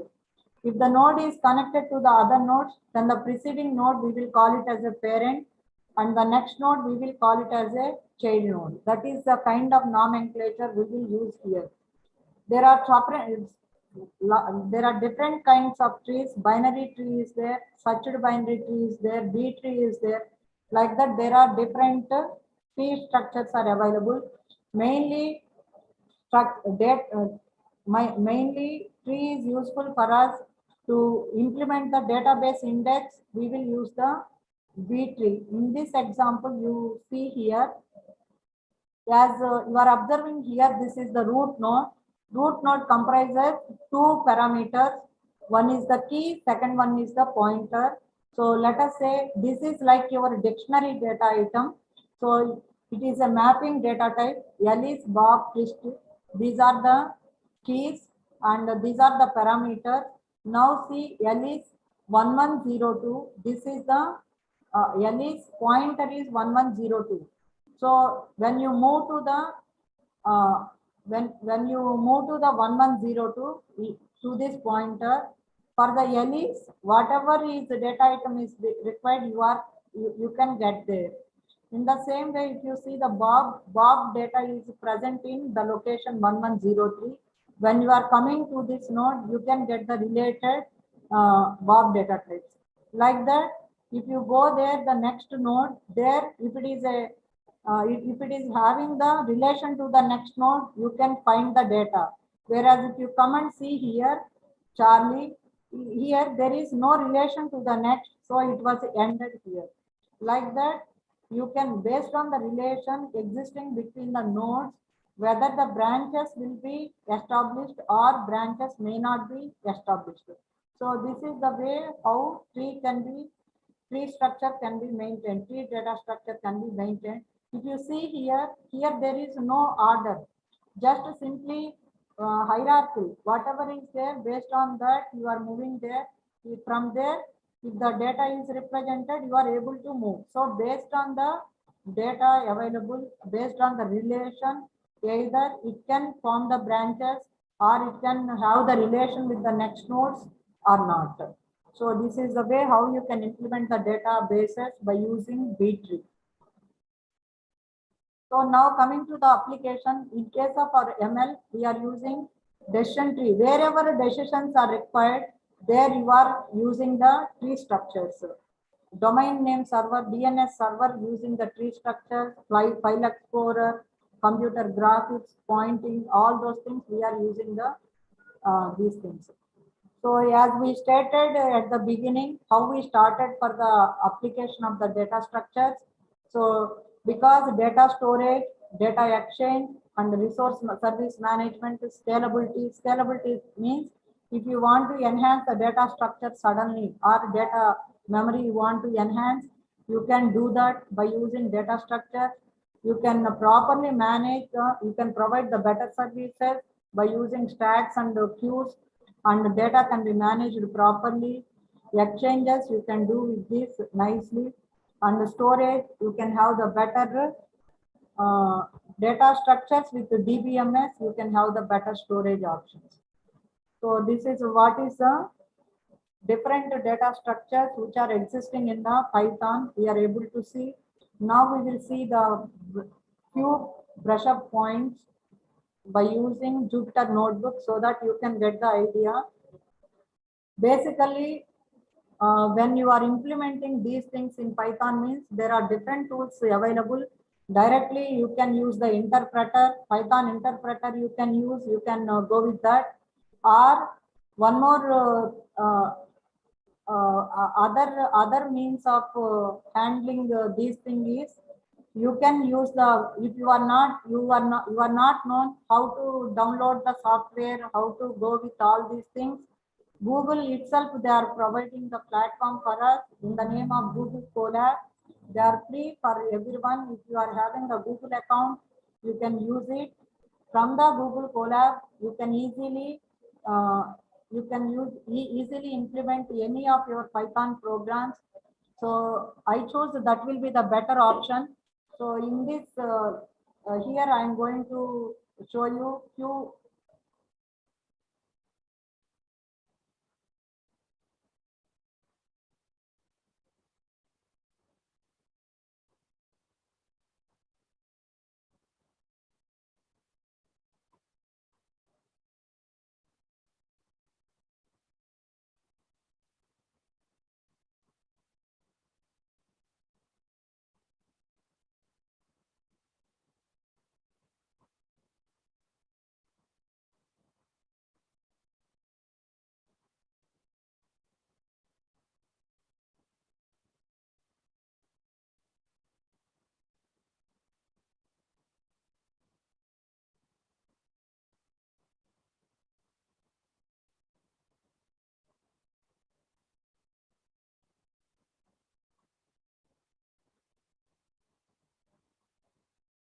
So in this Jupyter notebook, we are able to understand stack, queue, and the linked list. Since arrays are the simple only, I hope everyone can do it. So now you see here in this example, stack letters, code you see, you want to append CATG. So you want to append this and you want to print it. So here we want to stack the letter. So simply, first of all, create, as already I told you, create the empty stack, letters, name is letters. So now first you have to add some data. You have to add the data, let us say few letters into that. Append is used for a single character. That's why you add character by character. Now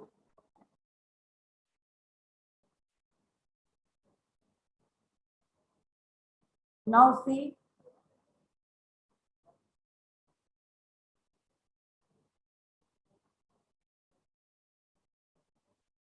Now see, first we are creating the database. So first we are appending. So based on that, you are going to have the stack. Out of that, you see, you are removing in this code. First of all, you are pushing four data items, C, A, T, G. After that, you are performing the pop operation. So pop operation first removes the last one. So next it removes the next one. So see here, in the same way, first you are popping, you are getting G, T, two elements you are removing. So what are the total stack is C, A, T, G. Out of that, last you added is G. So first if you perform the pop operation means it follows the sequential order. So first you added C, next you added A, third letter T, fourth letter G. Last added letter is G. If you perform the pop operation, first that will be removed. So that is removed first. Next, again, if you do the pop operation, T will be removed. So if two letters are removed, what is left in your stack? You are going to remain with the C and the A. So that's the way how you can perform the pushing and popping of the stack operation. Same example. So this is also the one more example. You see here you are adding few items onto the stack. You are performing two pops. So remaining two elements can be seen here. Now see the last stack. So coming to the queue. So see, this is the picture which gives you how you can push. Already I told you rear end, front end, how queuing will be done, how dequeuing will be done.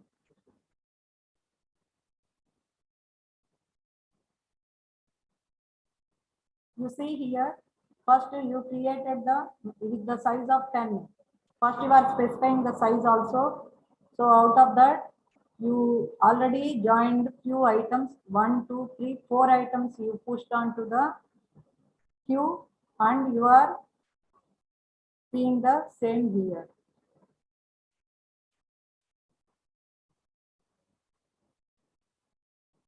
So this is the pancake example which you have seen in our this thing. You see here. So here in the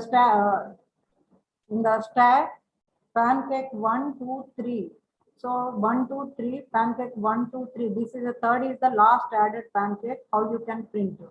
Now see if you are doing the popping operation. So how it was popped. What are the left? If you add one more statement, then automatically you are going to get the, now see if you add one more popping, if you perform the pop operation, now definitely you will get the error. Why? Already you operated once. So now only one is present, but you are executing means again sequential order will be there, 3 pops we are doing. So to come out of that, again now first you do the stacking, pushing operation. Now you do the popping. Then you won't have any problem. Now see, your stack is empty. All the how many pushes you did, those many pops you did, undead operations you did. That is the reason now your stack is empty. In the same way, whichever example we have seen there, see 3 customers,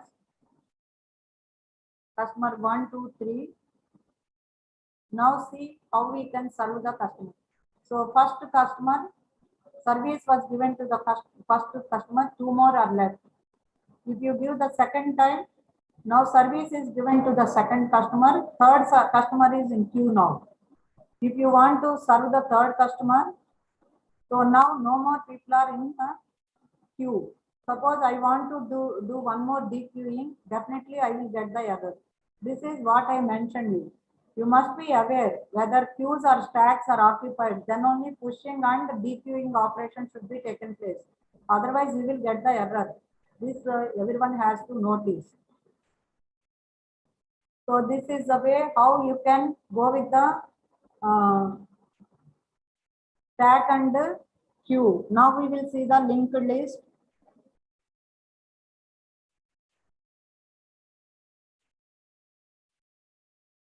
I don't know how many of you know the class and the functions.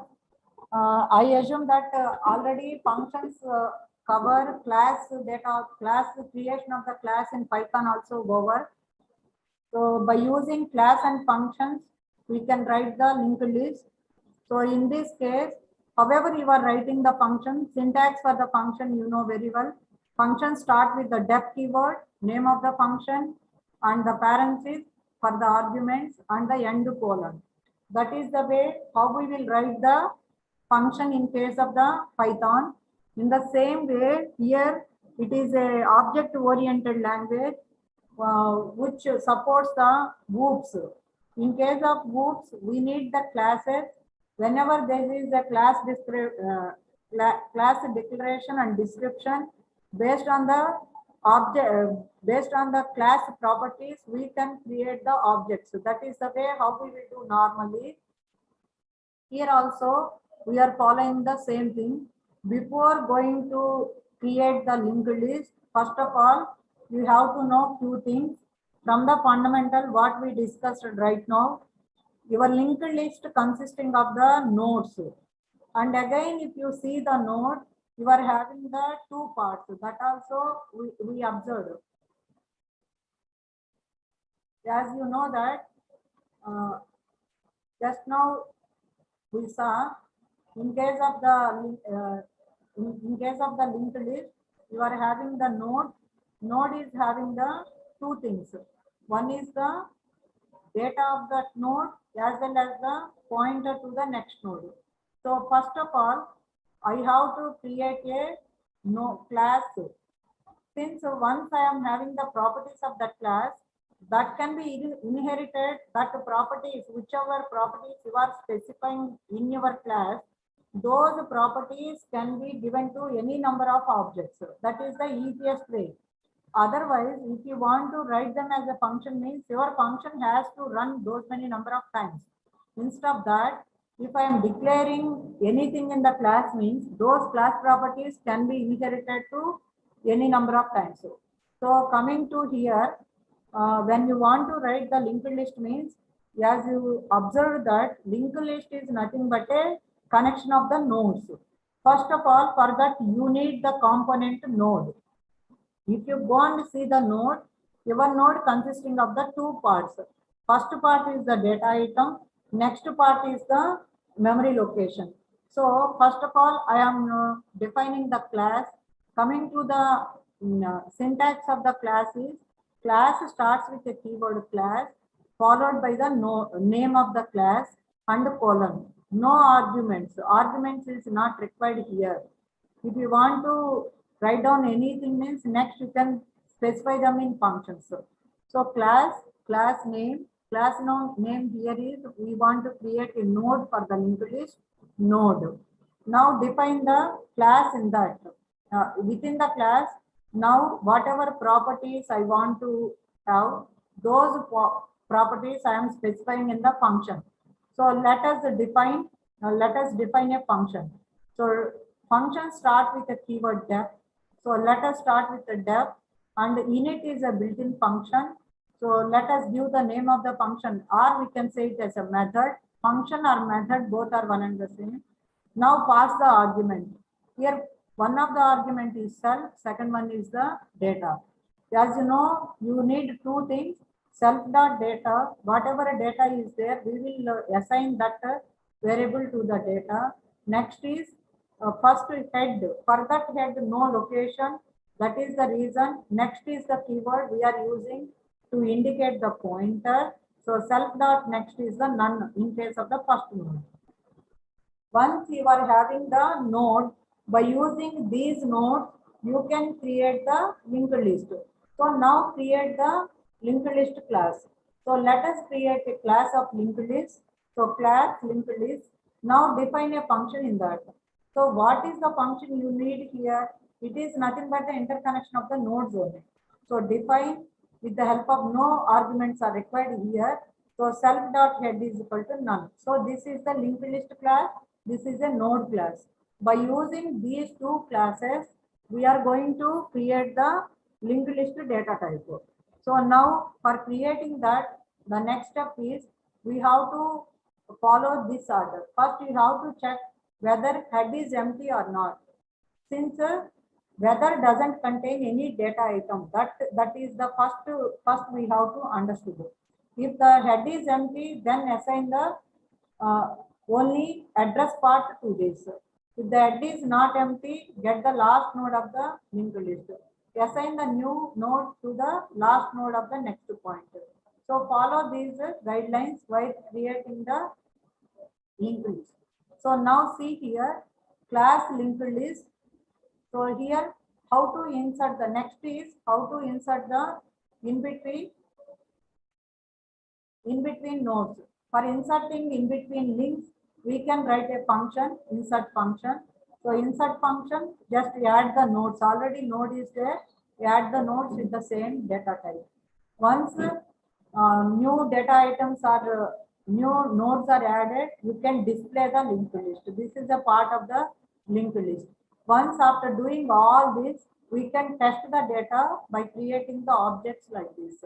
So now call the linked list. First insert the nodes. So all the functions we wrote here. First we wrote the node class. We wrote the linked list class. We write the function for insertion. We wrote the function for display. Now we are handling the data. So now we want to test that on some data. So first you have to insert the nodes in between head and tail. So how many nodes you are inserting? 1, 2, 3, 4, 5, 6, 7 nodes you are inserting. After that, you want to see that. So you have to call the display function. Now if you run this, 4 nodes you generated. So you see, from the head you generated the first node that is pointing to the second node pointing to the third node pointing to the fourth, fifth, sixth. Finally, last node is the 7th node that should point to the null. So this is the way. This is the singly linked list. You see, one node is pointing another.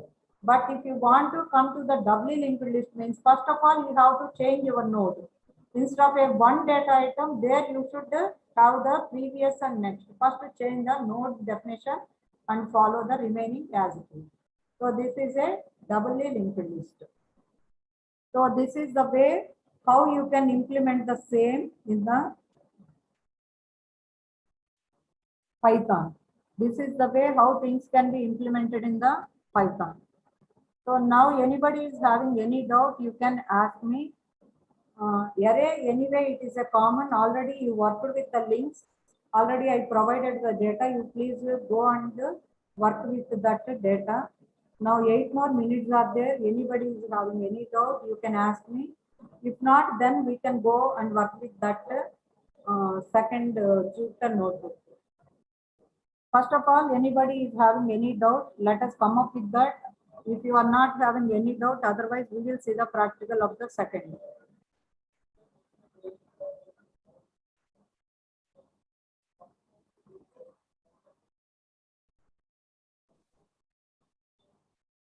Query, you can.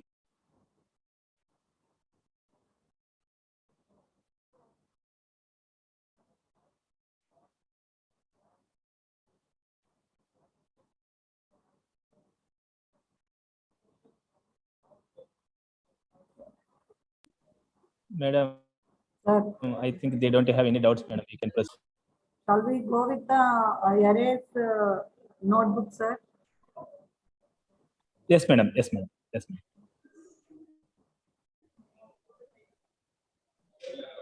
You can.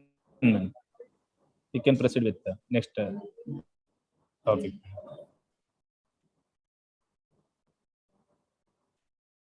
So are you able to see the screen?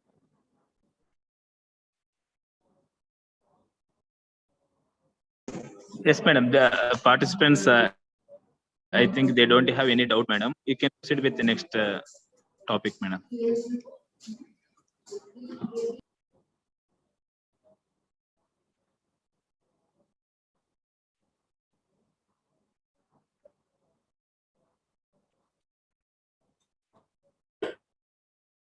Now see here, as already I told you clearly, whenever you want to handle with the arrays, you have to import the package, array package.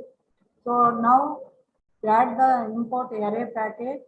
So while adding the array into our program, instead of handling with the same name, we are giving the alias name to that. So array we are treating as add. So first create the numbers list. So we are created the numbers list. Now we want to create the array. This part represents the array. So after creating the array, now we will see how to handle the different elements. So see in this code, first we are creating the array. After that, we are printing the elements.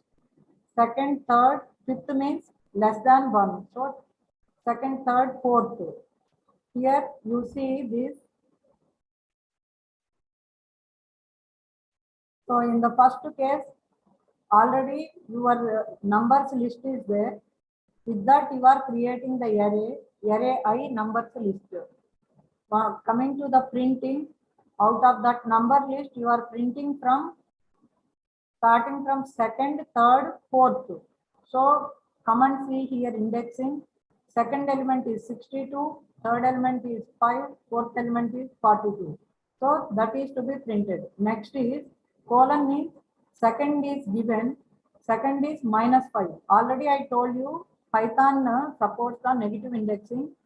5 represents a -1, 48 represents a -2, 52 represents a -3, -4, -5. 5 represents the -5. -5 is 5. So first index is colon. Colon in the sense beginning, from the beginning. So from the beginning, beginning in the sense 2, 5, and -5 means less than 1. So less than 1 means -4. It will display up to -4. 2, 5, 62 will be displayed.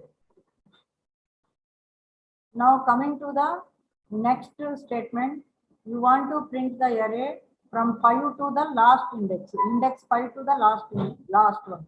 So first go with this 0, 1, 2, 3, 4, 5. So from 5 is 52 to the end. So you have to print the entire array, 52 to the end. Last is colon means you have to print the all the array. So this is the importance of the slicing here. Here our interest is how slicing can be done, and when doing the slicing, negative indexing, how it can be used, and what is the meaning of the colon, and specifying both the indices, specifying the either left starting element or the end element, or not specifying any element also, how to access the array. That is what is it? What is this thing? This is nothing but how to change the elements. Now see, in this you are changing the 0th index as well as 2 to 5. Your array is 1, 2, 3, 4, 5, 7, 10. So 0th element is 1. 1 should change as a 0. So this is the answer you should get. Now see. So first element has changed as a 0. In the same way, 2 to 5 means 2, 3, 4 places. 2, 3, 4 places should change as 4, 6, 8. 2, 3, 4 places means 0, 1, 2, 3, 4. 3, 5, 7 should change as 4, 6, 8. That is what transformation has done here. I think everyone is understood this. This is what is the modification we are doing. Now in this, we are doing the appending operation. Now see, appending, extend, and these things we are verifying here.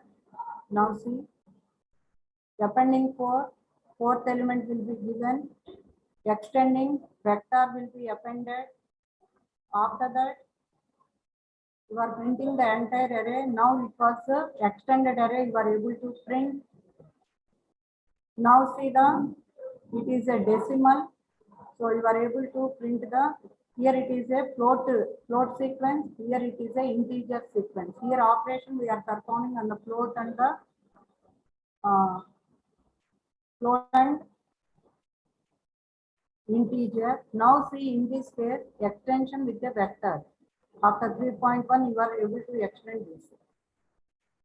This example also we have seen in the presentation, how creation of the two vectors, two arrays, and concatenation of the two arrays, appending and inserting particular 10 element we are inserting at the 0th index.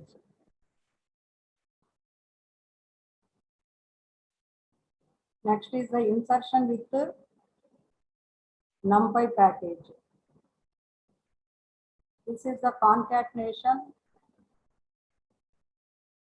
See how you can concatenate the two arrays. Two arrays we created. We concatenated both the arrays.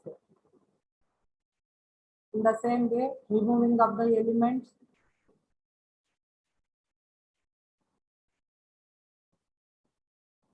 Now see, I mentioned you clearly, if you are using the remove or del, that element should be present. If that element is not present, then automatically you will get the array element not found. Name number not found. So that is the reason I mentioned you this thing.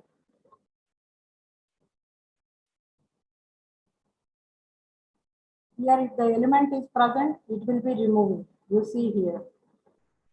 No problem.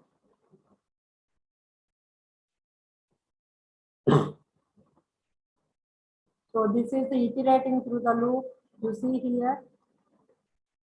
In this case, we are able to print all the elements. Here the part of the array you can able to print.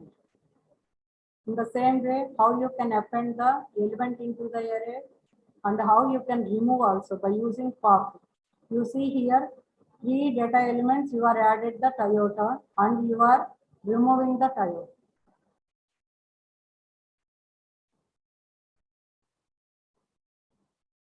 This is the searching. In what places that 4 element is present. So it was there in 3, 5, 6. Same thing by using NumPy package we are doing.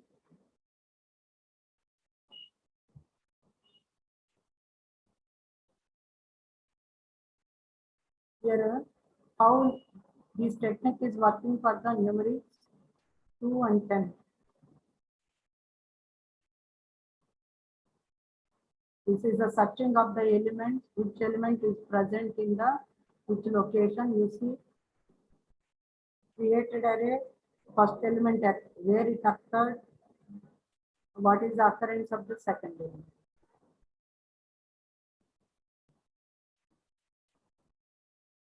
Now see in a specific element that the given element is present or not, at what location. If it is not there, it will show you the error.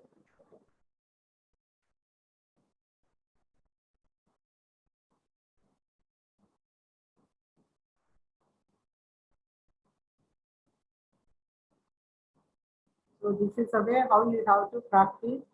So these are the basic data types whichever we used in our Python code. Okay, sir. Thank you. Thank you very much, madam. Thank you. You extended 15 minutes more. Thank you, madam. Sorry, Andy. No, madam. Thank you very much. I thank you from the bottom of my heart, madam, for taking time from your busy schedule to be the resource person at our FTP. Thank you so much, madam. I'm also very much thankful to you, sir. You The have session given was me very opportunity. informative and enlightening, madam. It helps in developing new insights into the domain of 5G technology. Surely our participants have learned valuable things today. Thank you, madam. Thank you very much. Thank you so much, sir. I would like to congratulate all your participants and the people who are organizing with a lot of pain. I know how much of pain is there in organizing any event. I'm congratulating you all, sir. All the best for your workshop and everything. Thank you, sir. Thank you, madam. Thank you very much, madam. I Thank will you. remain, sir. Thank you. Thanks, sir. Okay.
Welcome, sir. Now you are Hello. post. Hi. Good Good morning. afternoon, sir. Good afternoon, sir. Sorry. Good afternoon. sir. Good afternoon. Good afternoon. How are you? Sir, fine, sir. Okay. Okay. Good. Good. Good. Good. So yeah, as I was expecting, there was some delay. So No issues, sir. No issues, sir. uh, Sir, shall I introduce you with participants, sir? sure. Please go ahead. Yes. Good afternoon, dear participants. Good afternoon to you all. Now, Professor Vimala Bhatia sir is with us for this afternoon session. It gives me immense pleasure to introduce Dr. Vimal Bhatia sir to you all. Vimal Bhatia is currently working as a professor with the Indian Institute of Technology, Indore, and is an adjunct faculty at IIT Delhi and IIIT Delhi. He received a PhD degree from Institute for Digital Communications with the University of Edinburgh, UK in 2005. During PhD, he also received the IEEE Fellowship for Collaborative Research at the Department of Systems and Computer Engineering, Carleton University, Canada, and is young faculty research fellow from Ministry of Electronics and Information Technology, Government of India. He is also a recipient of Professor SVC Aya Memorial Award 2019. He has worked with various IT companies for over 11 years, both in India and the UK. He is a principal investigator, co-PI coordinator for external projects with the funding of over 20 million USD dollars from Ministry of Electronics and Information Technology, DST, UK, IERI, MOE, AKA, IUSSTF, and KPMG. He has more than 300 peer-reviewed publications and has filed 13 patents, with 4 granted. He has supervised 15 scholars so far. His research interests are in the broader areas of communications, non-Gaussian, non-parametric signal processing, machine deep learning with applications to communications, and photonics. He is a reviewer for IEEE, Elsevier, Willis, Springer, and IET. He is currently senior member of IEEE, fellow IETE, and certified Scrum Master. He was also the general co-chair for IEEE ANS 2018 and general vice chair for IEEE ANS 2017. He has served as a founder, head of Center for Innovation and Entrepreneurship, associate dean R&D, and dean academic affairs. He has delivered many talks, tutorials, and conducted faculty development programs for the World Bank's NPIU TechUp 3 and invited talk at WRF 46 Paris. He is currently associate editor for IETE Technical Review, Frontiers and Communications and Networks, Frontiers in Signal Processing, and IEEE Wireless Communication Letters. Thank you very much, sir, for accepting our request. Before moving ahead, I request all the participants kindly mute your mic and camera. And if you have any question during presentation, feel free to write in chat box. Your active participation is important throughout the session. Without taking much time, I would like to invite Dr. Vimal Bhatia, sir, to start this session. You can start, sir. Over to you, sir. Thank you very much. Thank you. Thank you. Thank you. Thank you very much, Dr. Telugu. Thank you very much indeed for the very nice introduction. And thanks all the participants for being with us. So today, I thought I'll give you because it's also with the theme of this FDP to look into 5G. So you have heard about probably 5G and maybe in other talks as well. Might have got a bit of a feeling of what is 5G. So we'll take a tour of 5G. And before that, I'll give you a small overview of what we are working on in our research group, various aspects. So if you have any queries regarding that you can contact me by dropping a short email. And it may overlap with one of your research areas or something. So if you have any discussion you want to have regarding research collaborations or something, so feel free to contact. Then after this, in the first half on the 5G, we'll look at some of the technologies which we are discussing for 6G. Well, first we'll look at what is the ask from 6G. What are the different type of KPIs we are expecting to be there in 6G. And if let's say time permits, we'll probably go into a couple of those techniques in detail, which have not made into 5G standard, the first the NR2 standard, but maybe will come in the later releases of the standards. We'll also look at what are these standards and how we can incorporate them. So thank you very much, and yeah, I thank the organizers for taking all the pains for organizing such an FTP, very elaborate one, and yeah, thanks for being in there. So I'll share my first set of slides.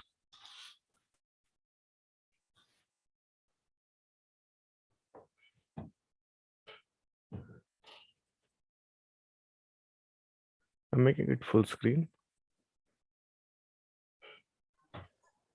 Sir, You can see it full screen, right? Yeah. Okay, perfect. Sorry. So yeah, that's myself, Professor Vimal Bhatia, working as a professor with IIT Indore in Department of Electrical Engineering and Center for Advanced Electronics. The center we started actually a couple of years back, just about 2 years back, looking at people from various areas of electronics, not only electrical engineering, but also other areas from materials and other areas as well who work in the electronics side of things, devices and all. Then I'm also adjunct faculty at Bharati School of Telecommunication Technology and Management, one of the very pioneering schools in India, working in telecom technologies deployment, working very closely with the industry and the government. I'm also adjunct faculty with Department of ECE at IIIT Delhi, which has also come up very nicely in last decade plus. Very good projects have been handled. Many publications and things have come out. So it's also some collaborations that are going on in both the institutes. Also visiting faculty with FIM, UHK, University of Hardik Karlov in Czech Republic. And then editor for IEEE Wireless Comms Letter and editor for IT Technical Review, and associate editor for Frontiers in Communication Networks and Frontiers in Signal Processing. They're some of our group members, so mostly our PhD students who have been working with the group closely, and some of our master students as well. And research has probably been supported by funding from IT, DST, SCRB, Ministry of Education, aka Finland, TFK Finland, UKRI, ISTU, and others as well. About the group highlights, so we work extensively in performance analysis of beyond 5G communication systems, and now moving towards the 6G communication systems. We have been working on adaptive signal processing now in new avatar also as a machine learning, deep learning algorithms for 5G and beyond. For 6G applications we're looking at. Some applications we look at is from the biological applications, where we are actually looking at basically what we are looking at is things like where let's say there's a there's a biological sample, how we can we identify if it is going to be there'll be a rot will be developing, or if the seeds are viable or not. So we look at different techniques. It's an interdisciplinary area, but we apply machine learning and deep learning there. And if you're from ECE background, you would have heard about OFDM, MIMO, NOMA, cognitive radio, and these technologies. So we are working on these, MIMO, NOMA, and cognitive radio these days. And visible light communication is a very interesting area that we have worked quite extensively in last 7-8 years, which is okay. It's not part of the standard yet, but maybe will come. And I'll have a slide if you have not heard or looked at how the deployments are happening for visible light. I have a next slide on it. We also work on optical and quantum networks. Look at optical networks, and we looked at some of the issues like reliability of a network, and doing the proper QoS on the network. We did one thesis on radar signal processing as well, again applying machine learning type of techniques to identify if there's a small board or not, and some other features there are in the presence of clutter. which is non-Gaussian in nature. So, and some of the solutions we keep looking for answers from industries or defense. We have active collaborations with researchers from the UK, Ireland, Czech Republic, Finland, South Africa, and the US. And externally, we are funded from these agencies. I've recovered about 18 crores of projects as a PI, co-PI coordinator. And currently, we have a project on with the US on quantum communications, on quantum optical networks, basically. Then there is one on with UK on wireless and machine learning, edge caching, specifically, and then with Finland on terahertz and beamforming, again machine learning and wireless comms. From the group, we have about 140 publicly about last 7-8 years, and about peer-reviewed conferences about 167, and 4 patents have been granted only last year, and about 15 thesis submitted. Some of the colleagues, they are even people serving officers who have done PhD with in the group, and some are now faculties at different institutes, like including IIT, NITs, IITs, and all. With the research work, this is one area that is not in the standard at the moment, but will come in the future. It's called visible light communication system. So here we see that over the last decade, we have seen that the incandescent lighting has been replaced by LED lighting in our homes, offices, institutes, universities, airports, bus stations. So many places we are seeing the proliferation of LED lighting, both indoors and outdoors as well. And if we can use that LED as, let's say, a transmitter, if it can transmit, in simplest term, if it can, switch on and off very quickly, then the data can be, transferred downlink. The connection can be made with, let's say, we see a laptop here or a phone or these devices. So this thing can be done using visible light, and also can do a little bit of uplink as well with the photodiodes there. So this kind of setup can be done. It is green as well, takes very low power, and is also it's easy to implement and deploy, and green technology. And the security is also there, because from opaque walls the light cannot pass through. So it is inherently, whereas for Wi-Fi we see that the light, the signal can go across for a few meters. So this is one area we have worked on. Basically looked at pre and post distorters, because again, as with the RF communication system, LEDs, in our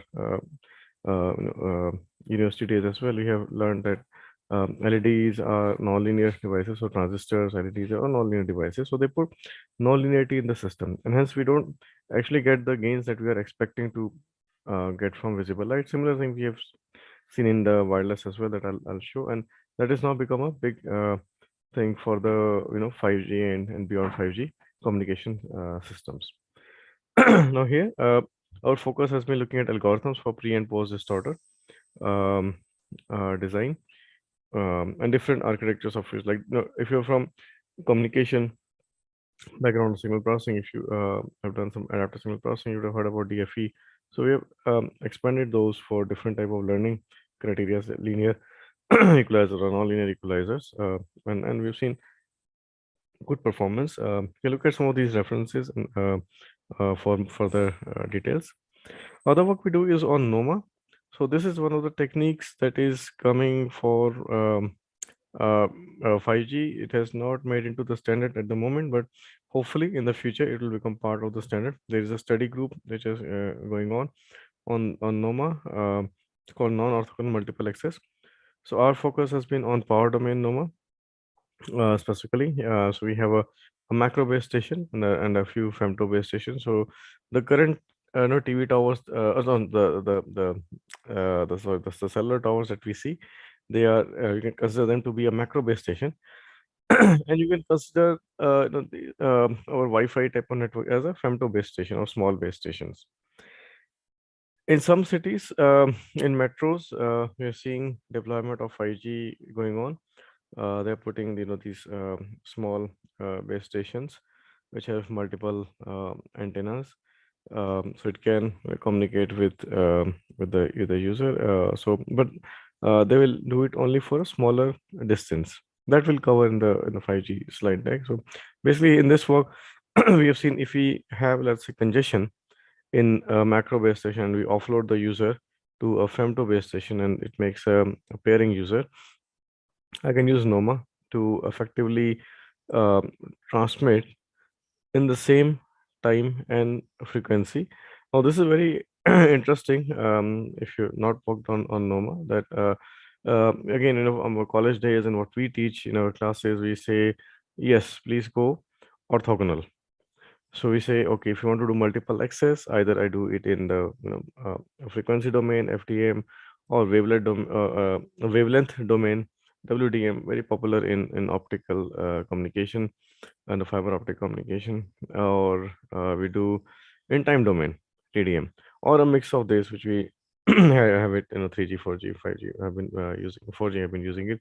Similar thing for the 5G at the moment. But if we can somehow break this non-orthogonality, because we are having so many number of devices coming of this IoT age, we're looking at billions of devices, and now we have devices which are about 10 times more than the human beings connected to the internet. So sorry. So this is it needs so many of these orthogonal slots to be connected, which is not feasible. And also in many applications, we see that we have got we have got this connections where somebody is, let's say, watching a film on Netflix or YouTube somewhere, so they have a higher rate requirement. But other hand, some of us might be just sending a WhatsApp message or SMS, or even having a voice call. So those are these services require very small bandwidth. They don't even require 1 meg.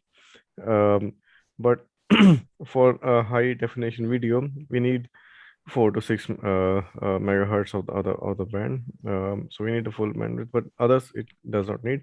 So can we club them together? We can, depending on their beta requirement or quality of service requirement, can we club them together using the same time and the same frequency? That's the technology behind NOMA, which I believe is an enabler for IoT revolution and ultra dense network. So this figure basically shows we have an MBS macro base station and femto base stations, and then have device-to-device communication. That's another thing which will probably mature in this decade. So may come in some version of 5G, where we are seeing device talking to another device directly. Because we have this situation, like we are, let's say, sitting next to each other or talking to someone very close in physical proximity. However, still our call will go through the full network and then come down, whereas we could have just spoken directly if it's our neighbor or very close. If the devices could communicate with them with each other, like we have it for Bluetooth at the moment, we see Bluetooth devices being connected. So similar thing could be done, and for a voice call, we could do some data transfer or something. So that is called as device-to-device communication system. So that can also be clubbed with NOMA and other techniques that are being built around.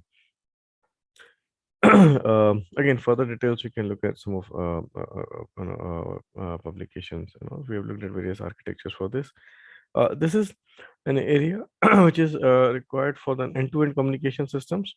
So network, so we have optical network. So we know even like during today's session and our classes in last couple of 2 years, it has all gone online because of the pandemic situation. But our classes and things went on from starting from 2020 March onwards. We've seen that still our businesses were going on, classes were going on, things were going on, just because we had a very good optical network at the backbone in most of the major cities. We had it, and because optical fiber can carry terabytes, exabytes of data. Now here problem could be that yes, if there is an earthquake or some other feature because of which the connection get disconnected, then how do we route our data to go across? and a simple extension. So what we did was we tried it on RailNet and other type of networks, and seen that, giving some solution for that problem. It worked better than the current existing techniques. Now, as we move quantum era, so I'll say that this decade, okay, I will see maturing of 5G and coming up of 6G. I will also see major changes in quantum, in the way quantum communication, because as you know, with the high compute, a lot of our, I mean, like all of our current algorithms would be encryption algorithms could be broken in real time. So we need to look at some way to protect our information transfer. And QKD, quantum key distribution, is the first step towards quantum communication. So securing a quantum channel. So our focus has been on looking at this quantum key distribution mechanism for optical fiber, where our focus has been on looking at cases where I can use the same existing infrastructure uh, and I have my QKD channel on the same, because what is generally is happening is that we say, okay, we need to put another dark fiber to put a fiber. If we can so laying a fiber is very expensive. Now putting up a base station, a mobile base station, is also very expensive exercise, and there's a lot of planning that goes in. A lot of permissions need to be taken before we put a mobile tower, right? For optical fiber, it's even more, because it has to dig the road and then get the fiber to home or other places. It's a very expensive technique. So our focus has been, let's say, if we can use the same technique, current technology, and try to secure it using the same current fiber infrastructure that we have got. This work comes, quite close to the wireless. I mean, it is wireless solution, but comes close to the 5G thing, where we're looking at cooperative network. So the situation here is, we have also seen in practice many times, from one room to another room, the signal. Let's say I'm sitting in room 2, my signal is not very good, or I am unable to connect through optical fiber, because physical optical fiber is coming to only one room. So I can, or there's a small, let's say, gap between the two buildings. So just a small illustration, which shows as optical fibers connected to one of the rooms. And then from here, I can then transmit the data to a relay, and relay will then forward it to other relays. And through the relays, then I get selection combining done at the user equipment and the destination, the second room. So this is how a connection can be established between this, and it can access the data from optical fiber. In another work, we have been looking at the nonlinear distortion. So this is a very key aspect that we need to explore, is where, as I said, in practical systems, we are all using nonlinear power amplifier, and we're all using high power amplifier, or so these amplifiers are nonlinear in characteristics. So what our focus has been, that if there's a nonlinear power amplifier, then it can affect the data that we're going to transmit. So this top right figure shows you the nonlinear behavior. I have output power, input power, and ideally, if it was theoretical response and it's a straight line, then we are fine. But that introduces this nonlinearity, which introduces other artifacts and affects our modulation scheme. So our focus has been on looking at the impact of this nonlinearity when there is a cooperative network is there. So here we have seen that the performance at various modulation schemes, we're now moving from 64 QAM to other modulation schemes as well, moving beyond QAM, looked at hex QAM and other techniques, and see how much the effect. So this you can actually correlate this with the practical rates that we get. So theoretically, we can say that, yeah, we are expecting, let's say, 100 megs download for 4G, but most of us has not, like many, probably none of us has seen those kind of rates being achieved. So there are these practical reasons. So this is one of them, but there are other reasons as well. But our focus has been on the physical layer aspect, what goes on. Okay, so now after this, I'll move on to uh, discussion on 5G. I'll change my slide deck.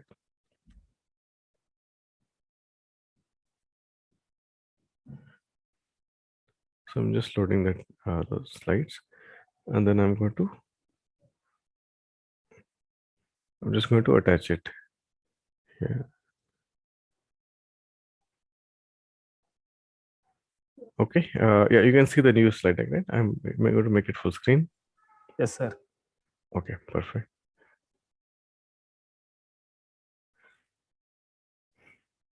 Okay, so now we are most of us are using 4G if we are in the cities, and slowly we are seeing that the mobile operators are phasing out the 3G setup.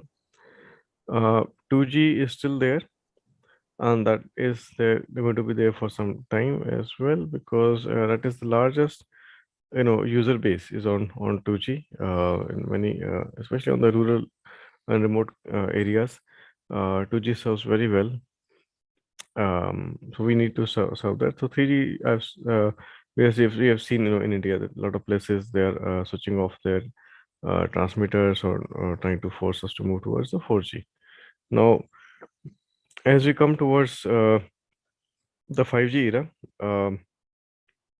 what do we expect in 5G? So 5G is expected to be a platform for connecting virtually everyone and everything.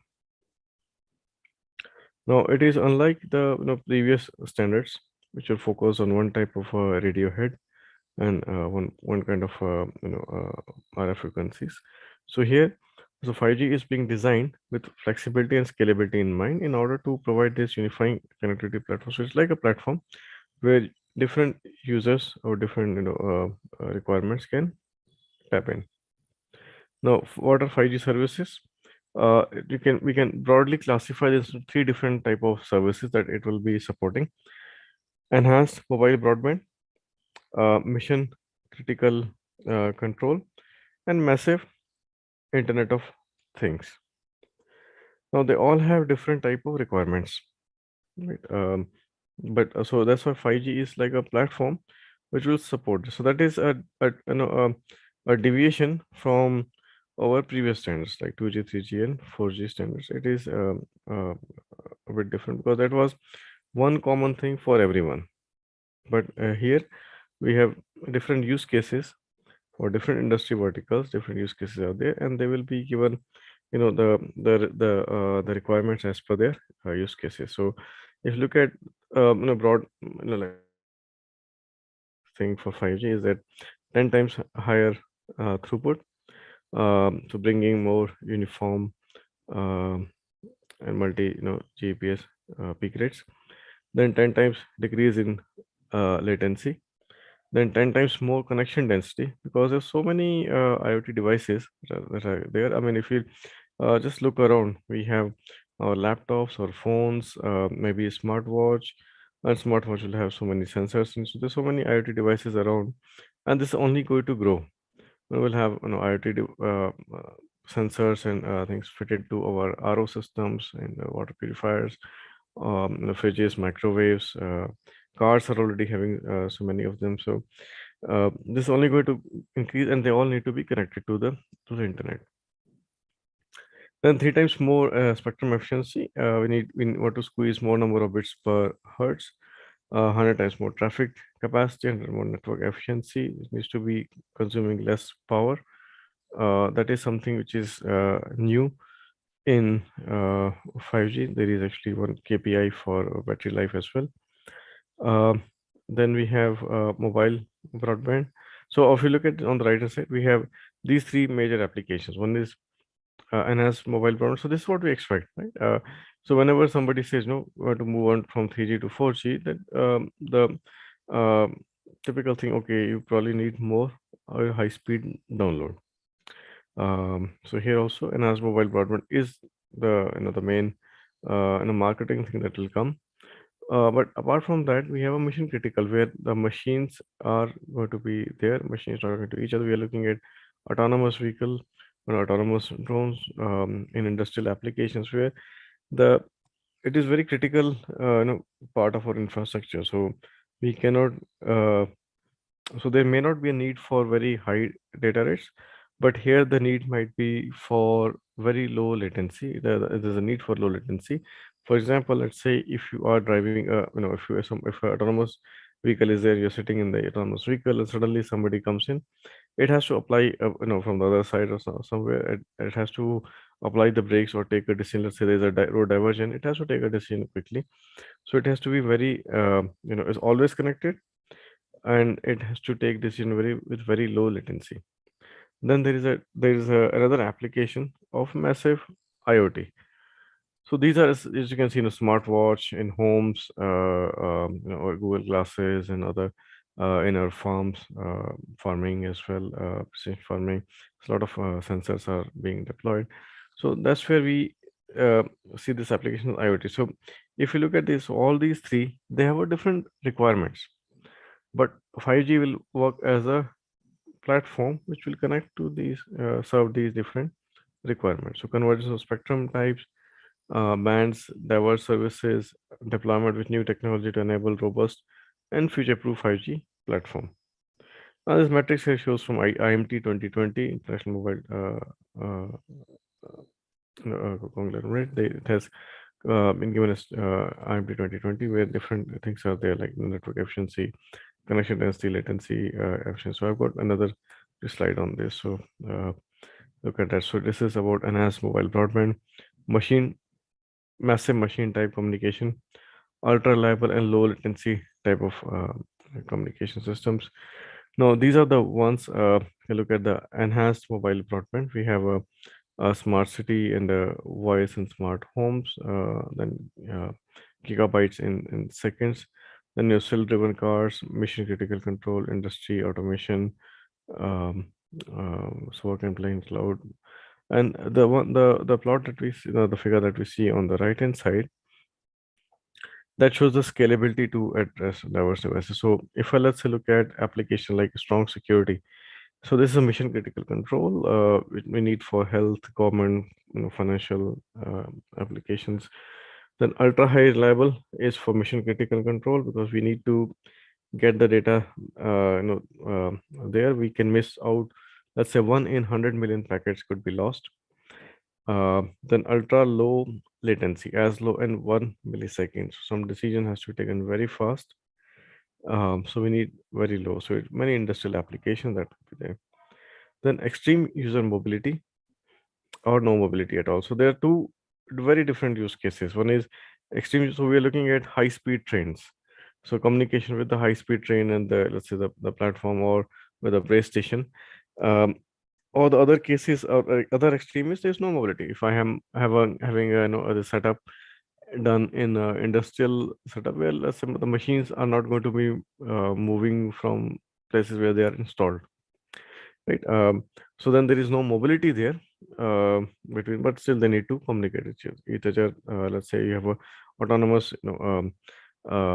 type of assembly line for something, and then some thing happened, either goods didn't arrive on time, or there's a fire or something. So it has to take decisions very quickly. But this condition is for a no mobility at all. Similarly, for enhanced mobile broadband, so things like extreme data rates, looking at extreme data, multi GPS download speed, extreme capacities. Then massive IoT will be on ultra high density networks, and ultra low complexity, ultra low energy. So battery life, this is one of the KPIs I was mentioning to you about. So standards before 5G, this was not covered. Now we have a 10 years plus battery life. Then of course, deep coverage for an IoT, because you might have IoT sensors put in a place which is very difficult to reach. So there, yeah, we'll need to use some kind of energy harvesting type of scenario, where it can charge itself and then start to transmit. So deep coverage is required. In some of the places, now we're looking at building automation. So the sensors might be or monitoring the health of the building. So some of these sensors could be embedded in the buildings itself. So then, it's difficult for us to go and charge them in different places. So that becomes an issue. So uh, so there, I mean, all these applications that 5G has to, handle. Um, Now, various technologies that we look at, we're looking at 5G new radio. But for massive IoT, we need a low complexity narrowband. So the work started around in 4G itself. There was a standard on narrowband IoT. It was a branch off from the 4G domain standard when things were moving towards 5G standardization. So about some 8 years back or so, and then we are having this as part of the 5G standard itself now. So massive IoT, so low complexity narrowband, because it doesn't require too much of bandwidth. A few kilohertz is okay, and the data rate is also in few kbs. There may not be need for if you have a precision farming, or if let's say we are doing industrial automation using IoTs. So there, again, there may not be need for a real-time, let's say, processing. There may not be a need for real-time. This, if I have a sensor which is put in the field, it has to, let's say, transmit what is the temperature after every 1 hour or 2 hour, and it can go to sleep after that. So it has to be more energy efficient. Um, make it very simple design, and it can send the information, and only need to work in narrowband. There's no need for application like real-time voice or video transmission. That's not required, right? Whereas for enhanced mobile broadband, yes, that is required. It requires a very wide bandwidth, because if you increase the bandwidth, your data rates capacity increases, um, is directly proportional. And mobilizing millimeter wave, because we have different users and they'll be moving around, so they need to be connected to the network. So and we are working on millimeter wave for these bands. So we'll look at the bands later in the later slides. And then shared spectrum, dynamic low latency, massive MIMO. Again, to achieve high download speeds, we need to have a MIMO setup. Now we're looking at massive MIMO for 5G, and actually for 6G, it's even going beyond. Mission critical control, looking at low latency with bounded delay, efficient multiplexing, again, grant free, optimized 5. This because it has to be very critical to the time. Evolution, how it has come about.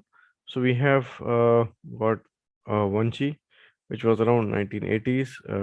I think we call it in hindsight, because at that time it was not called as 1G, but looking at the 2G onwards, we can call this as 1G. So 2G became very popular. That was the GSM era. So efficient voice to reach billions, that was the focus. In 2000, the focus shifts to mobile data in 3G. 4G mobile broadband and emerging applications, new roles and models, and in 5G it's like a unified platform for future-proof applications, for future applications. So here we have, let's say, if you look at it now, so around 2020, the standard everything was done. So because of COVID, okay, things got delayed by a couple of years. But in the Summer Olympics 2020, it was going to be demonstrated in Japan and in South Korea as well. So they have already done some deployments for 5G.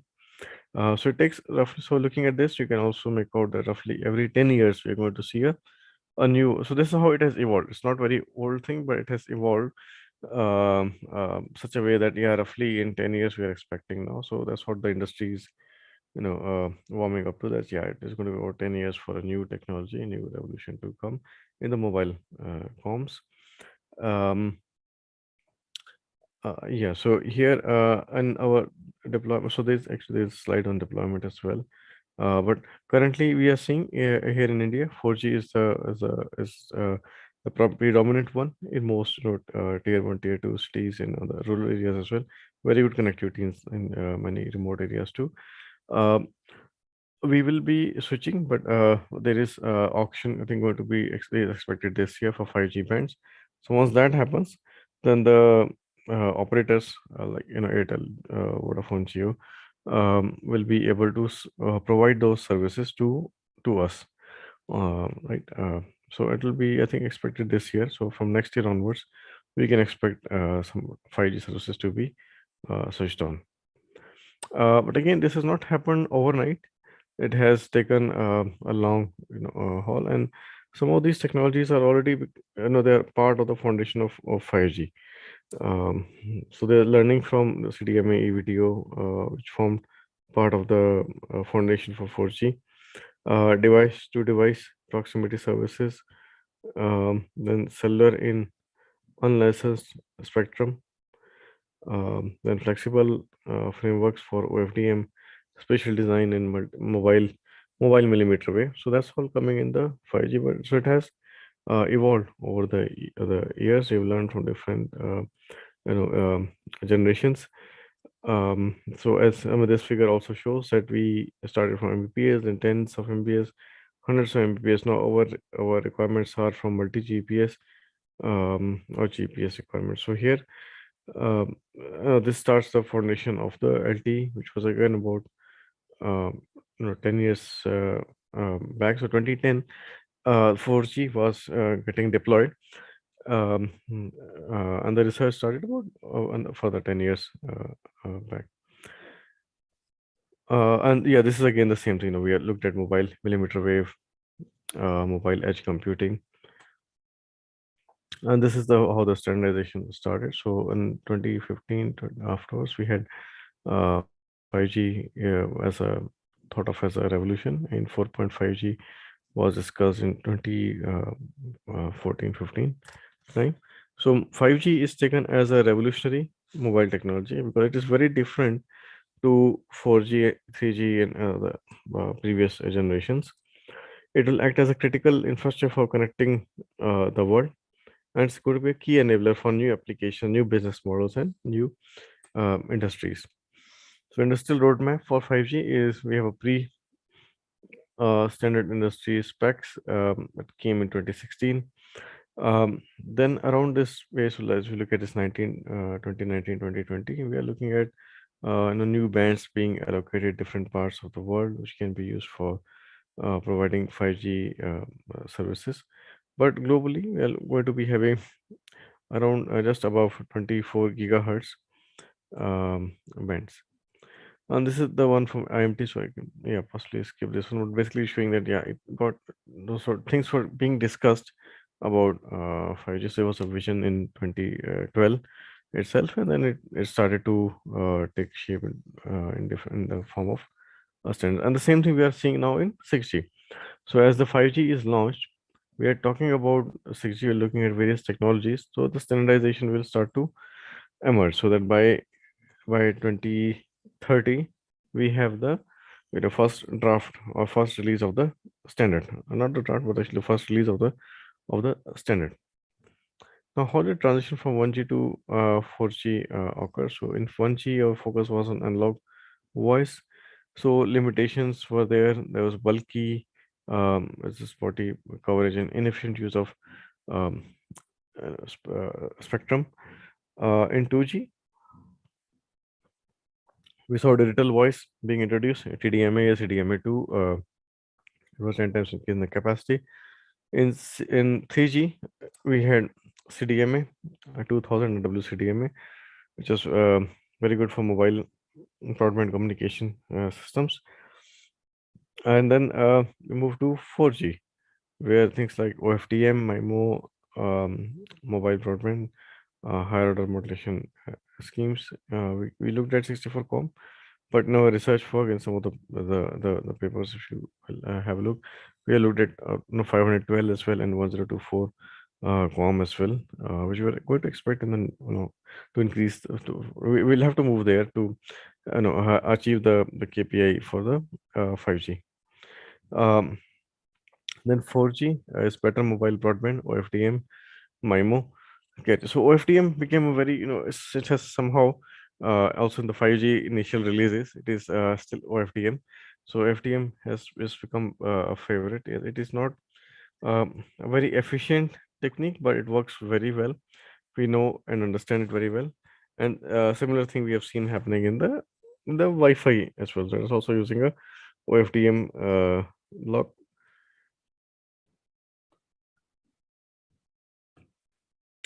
Uh, so this is another figure that shows the new possibilities from 4G to 5G. So 4G, as I said, it had only one radio head, so only one radio connection at a time. Whereas for 5G, you can have multiple connections simultaneously, and they could also be in a different frequency bands. So here in 4G, we had a single network for broadband, video, and machine type traffic. And then we have the individual network slices for different needs in case of 5G. And 4G, the first step is, this is the first step into cloud, and 5G is fully cloudified network and applications. So I have to move everything into cloud. Then this figure shows us how many devices throughput and thing that we need to expect. So LTE, you can see that initially started with 10 to 20 BTS per kilometer square. Here, when we are moving towards, so this is for our macro base station. Now we are looking at here is sub 6 gigahertz band, which is 20 to 50 access points. And then if you go to millimeter, it could even go increase to 150 to 300. But again, the data rates are going to go up. Now latency is going to come down. As we're coming closer to the user, it will come down.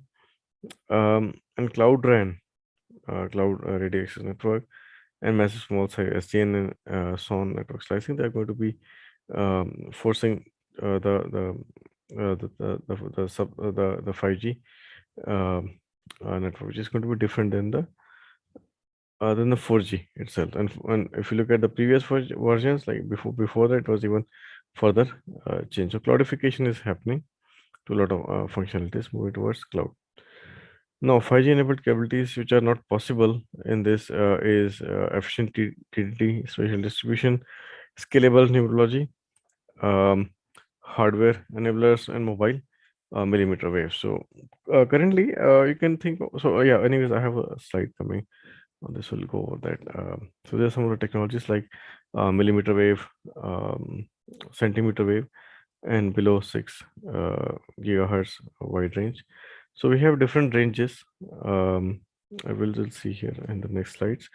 And then the techniques like massive MIMO, millimeter massive MIMO. So that is required to run for 5G network. Then there's a latency and optimization techniques. We have a few RAN functionality is actually split into multiple. So it is we have a BBU and RH, and then we have layer 3 and layer 2 in the cloud itself. So only layer 1 we are doing on the device itself, and then moving it to the cloud. Then we have a content distribution, which is popular for the beyond 5G is this edge cloud and others as well. So edge computing. Basically, what we try to do is bring the content closer to the user, so that there is a low latency, right? So when we bring it, so let's say now currently, if you make a small request to watch a film or a video on YouTube, it will be going from your mobile operator. So through your mobile operator, you will be connecting to them, and then you will be downloading or playing back. Now, if it's a full HD, then we are expecting a 1080, at least 1080 or 4K these days to a resolution. So that take a lot of it will take a lot of let's say, memory as a and bandwidth and real-time requirement. So if we can put this closer to the user, so let us say if I can bring this data which it is trying to access to the base station itself, or even a subpart of it can be brought in, because if it is closer to the user, then you can access faster.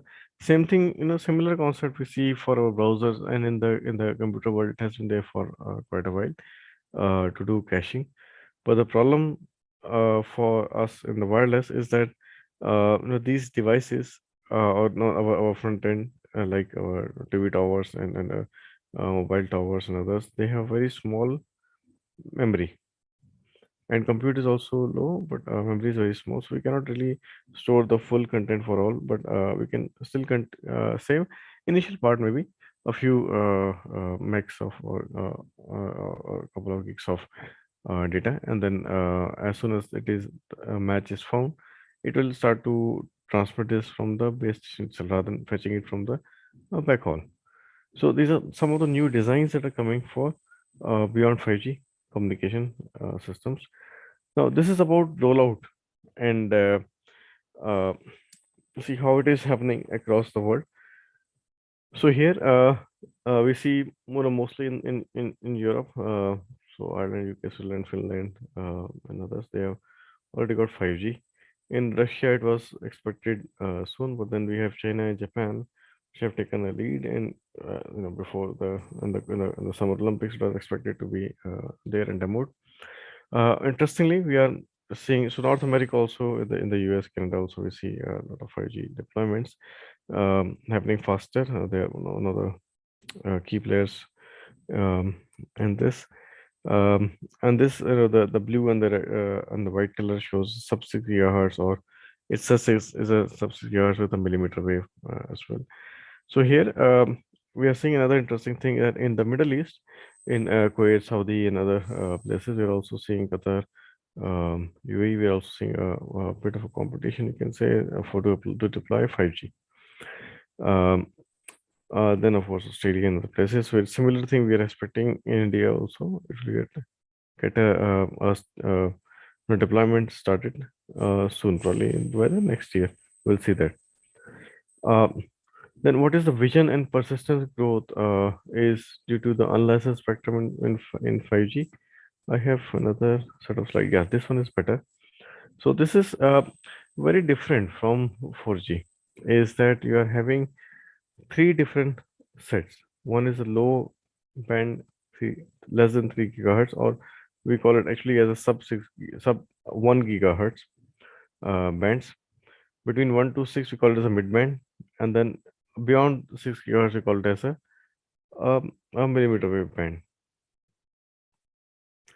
So here if we compare these three, we see that the bands are 600 900 for low for sub 1 gigahertz. That is our in a region where our current mobile networks are working. So it gives me a deep indoor coverage, supplementary uplink and coverage layer for MBB.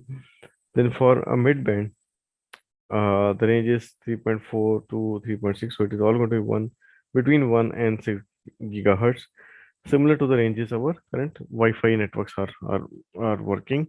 So this is for a different type of applications, machine critical ones. Then there is a millimeter wave one, which is 26, 27, 28 gigahertz. So depending upon geography, things are happening. But mostly in India, we follow or we implement the ones that are coming from the EU. We have generally, in the sense, very beginning, we have been following those standards for power levels, for data rates, for technology types. We did that. As you know, maybe if you know, in case of 3G, we had from one solution was from you see from ITU and all, and in case of 2G network, we had, you see, using GSM, using TDD, TDMA, whereas in case of US and Japan, they used something based on WCDMA, similar to CDMA. So they usually use CDMA.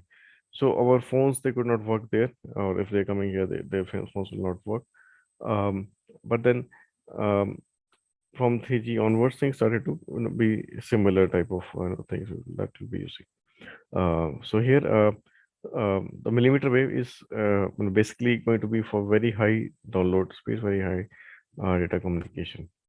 Now this figure shows a bit more clear than the last one, is where I have a 5G millimeter wave. I have extreme low capacity. I have a requirement for, let's say, 6 gigahertz. Actually low mobility is there. as well. Then there is a mid-range, which is 10 times more capacity of LTE with massive MIMO grip.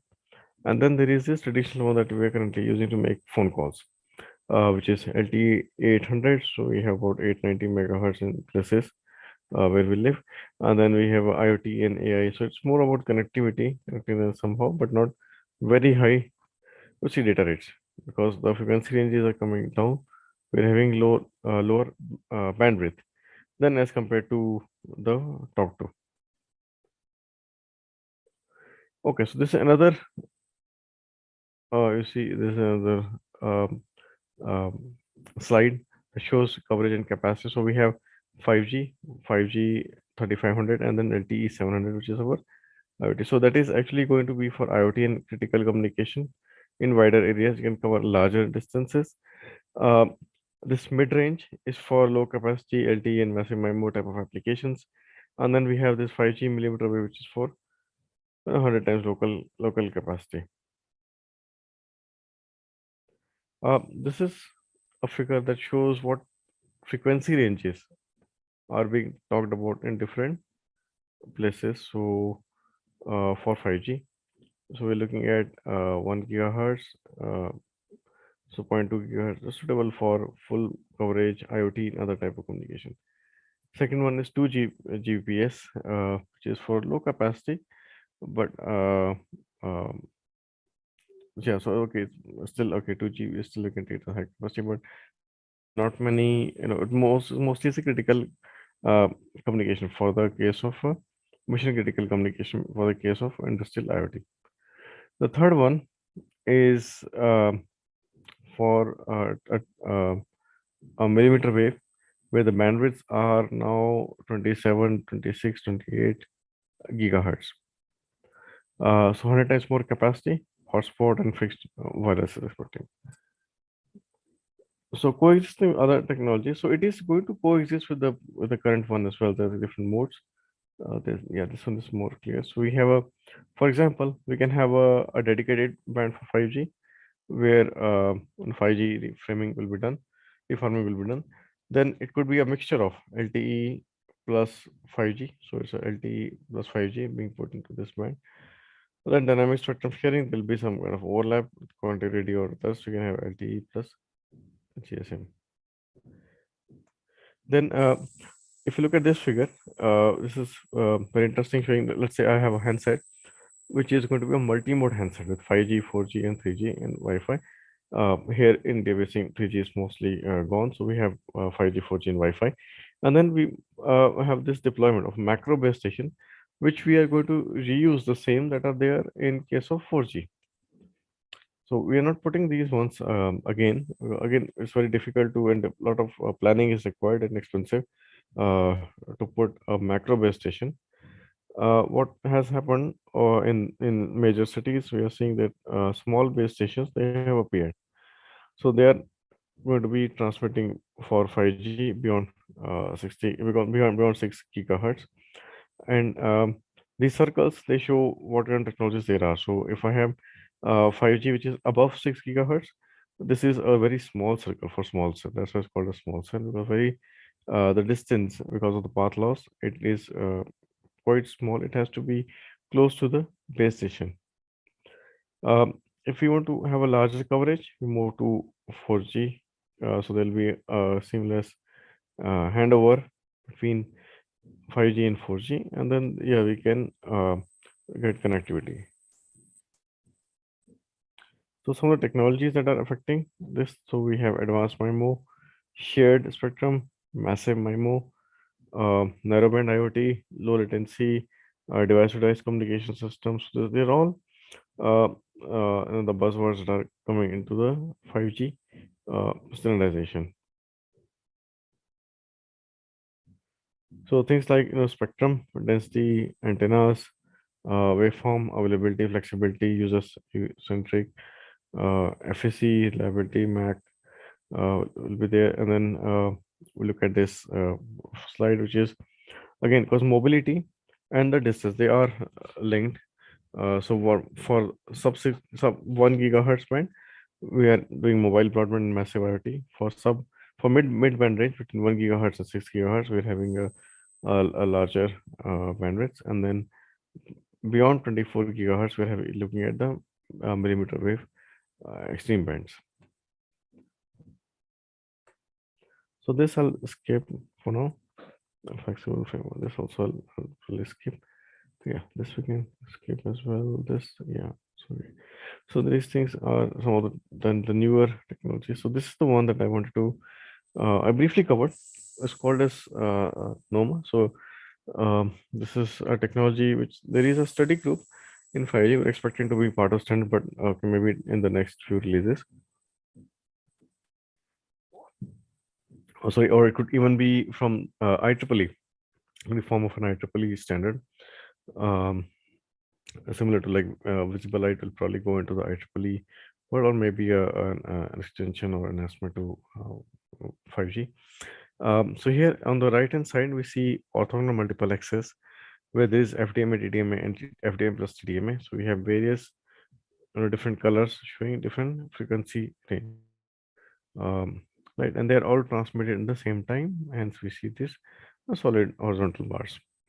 On these vertical bars, we see the bandwidth is the same that is being covered, and then there is a time slot. So we're giving different time slots to different users.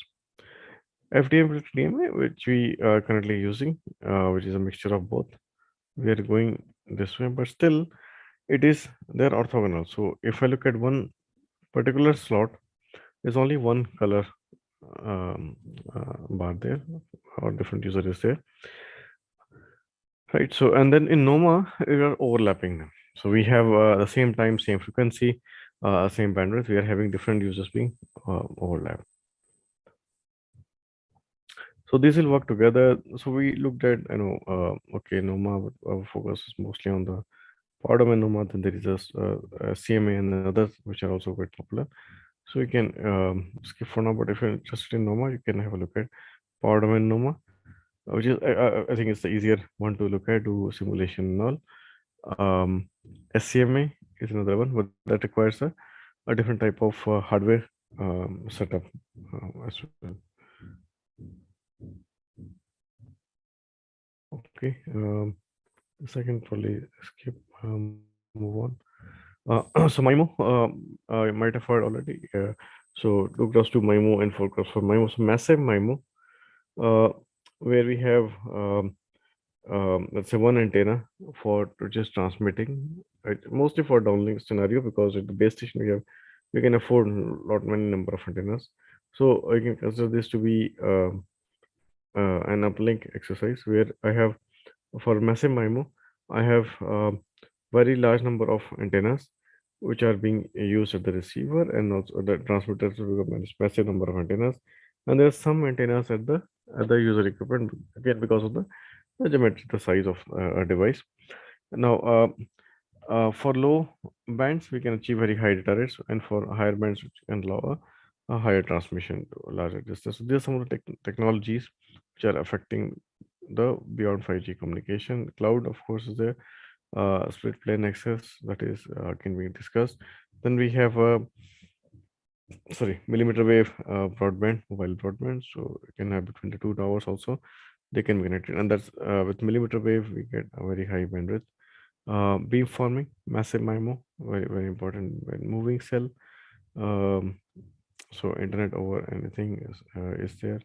So machine to machine, device to device IoT, so all there. So I'm just skipping a few slides here. So I hope I've given overview of this. So here, again, if you look at this, yeah, another interesting thing. So we have these LTE Cat1, Cat3, and then NB IoT. So there's no need for a voice support. So this is for an IoT device, which may not actually require a voice transmission. Maybe it's a small sensor, right, which is going to be transmitting at a small power. So, and the data rates are again less than 100 kbps. That is fine.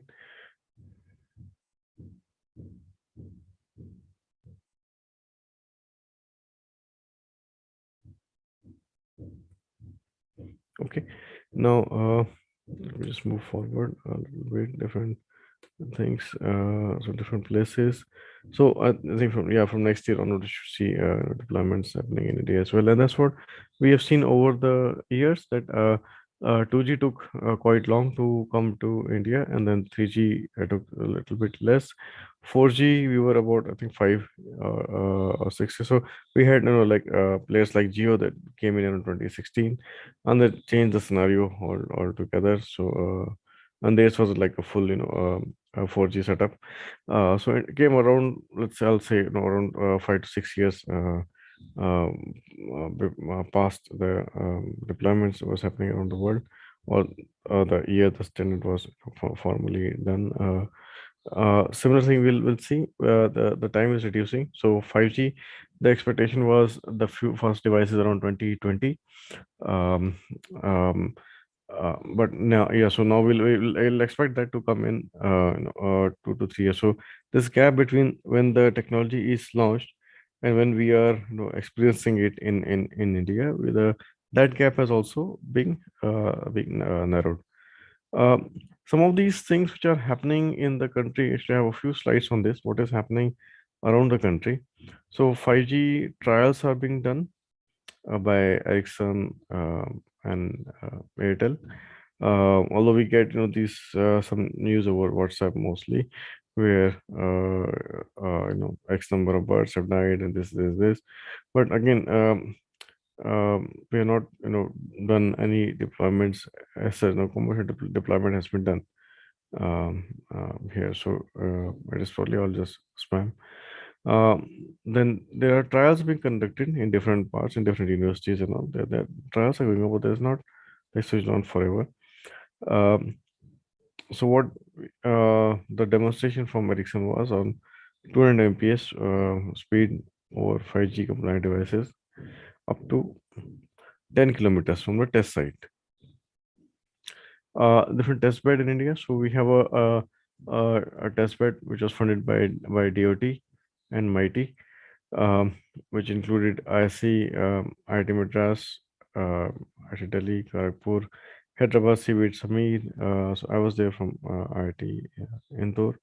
So here the idea is to create a 5G prototype and testing platform for developing innovative basement algorithms. This also included sub-6 gigahertz and millimeter wave, and it will also support the 5G test bed. So these test beds are ready, so they can be used by others as well. This probably we can skip, but energy harvesting in IoT systems is important. Like if you look at the application like smart meter, so electricity meter reading you may need only once in a month or so, very lately. So then there's a very small data that has to transmit. It has energy harvester as well, which can harvest energy and then transmit. Because again, powering may not be very easy and convenient. Right, so there's work on like 5, then hardware position Mac. This is something which is coming in 5G itself, later versions. But basically, when I was telling you about the mobile edge computing, where you want to bring content closer to the user, that is what we call as edge computing, or MEC, mobile edge computing. So similar thing, the work is going on in IIT Bombay, CBIT, in IIT Madras. MIMO is also going on, not pure MIMO, on single stream equalizer, channel estimations, and others. Then some of the challenges for deploying 5G in rural country, India, is high capex cost.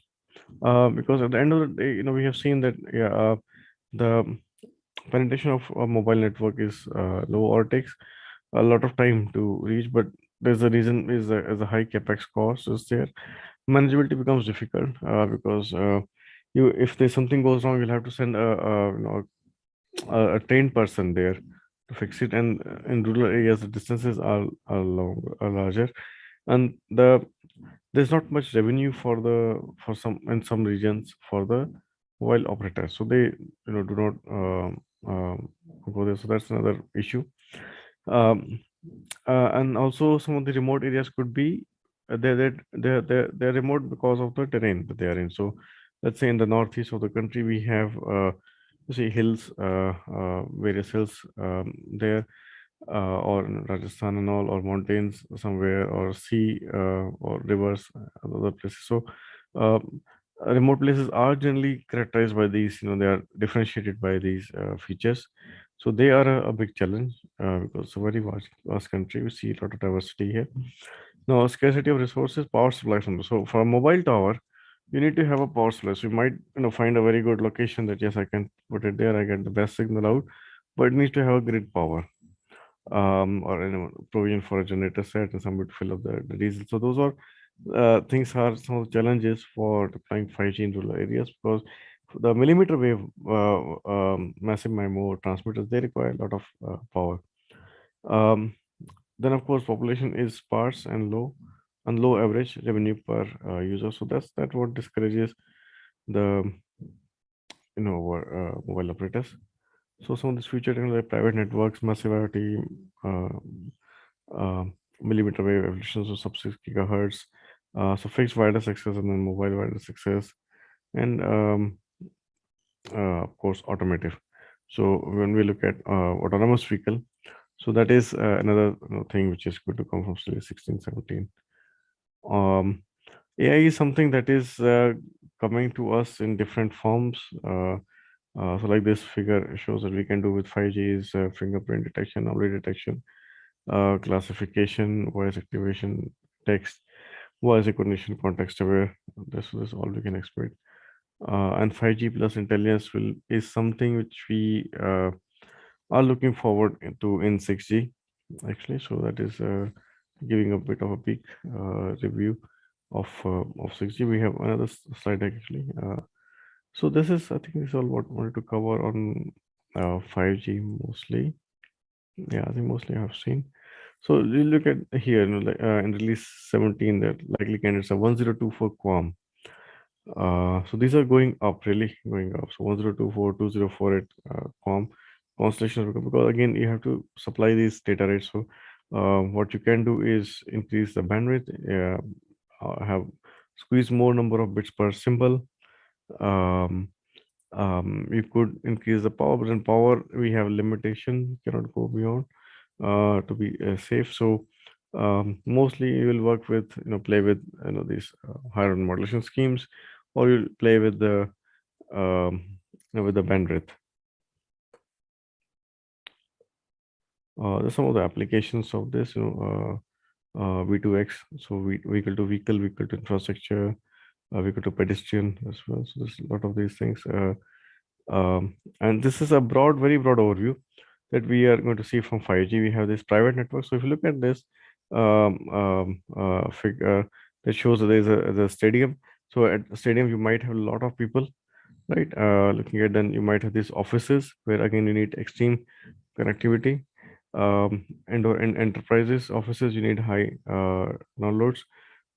In medical things, so we need AR VR type of applications where remote surgeries are being done. Fixed wireless access, and there's factories where we need IoT and different type of setup, smart transportation, public networks in an open area like in a park or something, and then massive IoT for different type of sensing, distancing around maybe the humidity, the water level, or pollution levels that are being sensed, and then some kind of intelligence in there. So this is like 5G, which is unlike the previous standards like 4G, 3G. Now here multiple radio heads are there, multiple type of applications are there, which is going to handle, and multiple types of uh, uh, you see the users are there as well. So those all things are covered in 5G. So that's why 5G is considered as a platform for unifying these different applications that can be handled, right? So highway. So I can, yeah, possibly I can, yeah, this, if you can have a look, yeah, you can have a look at this. When then after this we take a short break, if that's okay.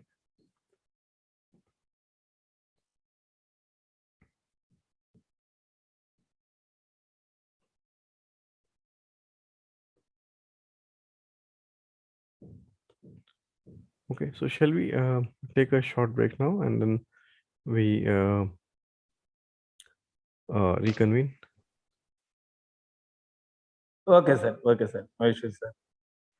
Okay, thank you very much. So we reconvene in what, let's say 10 minutes or so, or 10, Oh, 10 minutes we can take, sir. Okay. Anyway, just 15 minutes is there, sir. After 15 minutes, we can close. Or if you want to extend, you can extend, sir. No issues. Oh, okay, okay. So so do we have to close at, okay, okay. At So then, 4 o'clock, we can close, sir. okay, okay, okay.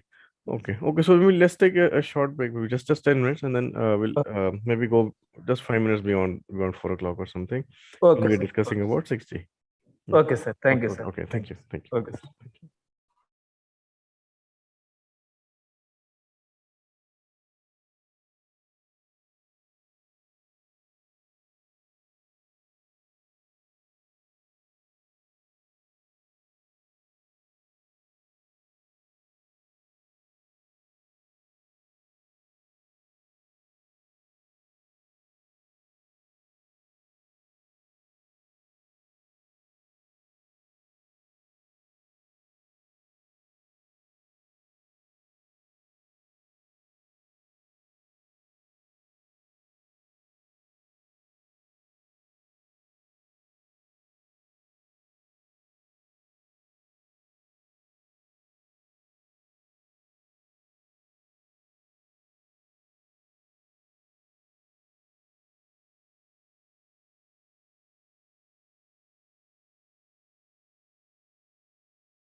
So hello, hi everyone. Welcome back, sir. Welcome back, sir.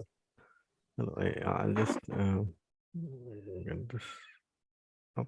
I get the slides up.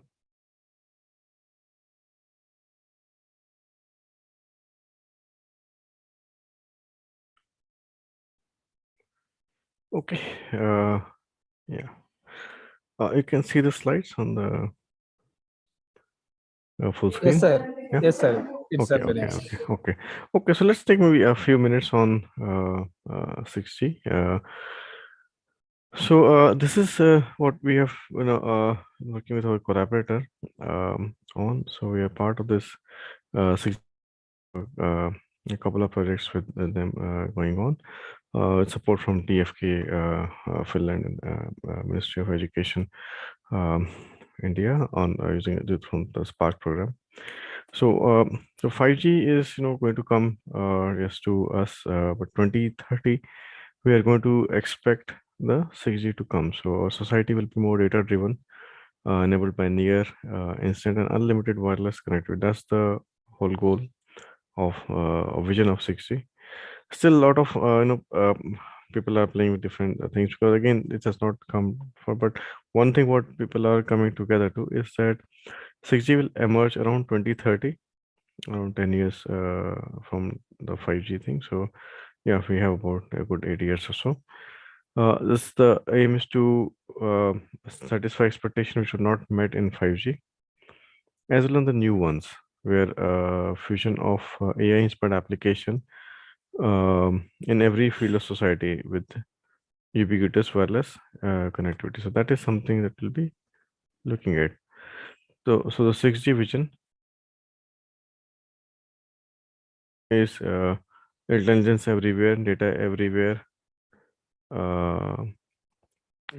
processing everywhere, connectivity everywhere, and connecting this to the United Nations um, Sustainable Development Goals. So there's more of a societal angle to 6G. We're looking at uh, the United Nations Sustainable Development Goal, and how this new technology, which is still in infancy, the work is thought are still going on. It can be evolved. So here, if you look at the societal challenges for our planet, there's quite a few, and how a technology can be an enabler for it.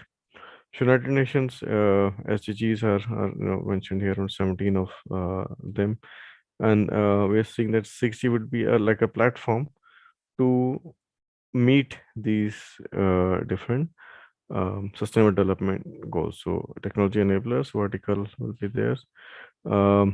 So things like there's no poverty, no hunger, good health, quality education, gender equality, clean water, decent work environment, economic growth. So these are some of the societal challenges, like life below water, climate actions. So we need energy decarbonization, so energy efficiency, global environmental risk, urban and peri-urban development, food systems, sustainable and just economies, human capability. So here, what is expected from 6G is intelligence. We'll have a lot of data. We need to put intelligence in it. So we'll have a spectrum is one aspect. Yes, there's a space and there's energy and there's a compute. So they'll be all coming together, where we have a network and sensors data. We'll expect, because a lot of IoT deployments are happening. It's actually going to increase. So that is what 6G has to exploit. Energy consumption of both network and device will be highly scrutinized. We want to have a low energy consumption footprint devices. Leveraging computing that is available in the local area but separate from the devices will be a new theme. So these are something enabled by the intelligence, or so the type of see, data rates would be at least 10 times. So when we start from 1G, 2G, 3G, 4G, 5G, you're expecting 1 to 10 GPS, and 6G will be again more than 10 times of that. So it has to be a new spectrum needs to be looked at. So when we're looking at the millimeter wave, so further beyond millimeter wave, so terahertz and all those will be looked at. So that's another area, that we are working with them actually closely on terahertz and beamforming. The new spectrums will be found. Disruptive technologies, cell-less networks, disaggregation, virtualization, energy efficiency, and coming of AI. So these are some of the key capabilities, scale sustainable growth. Some of the KPIs that are being discussed here are latency, jitter.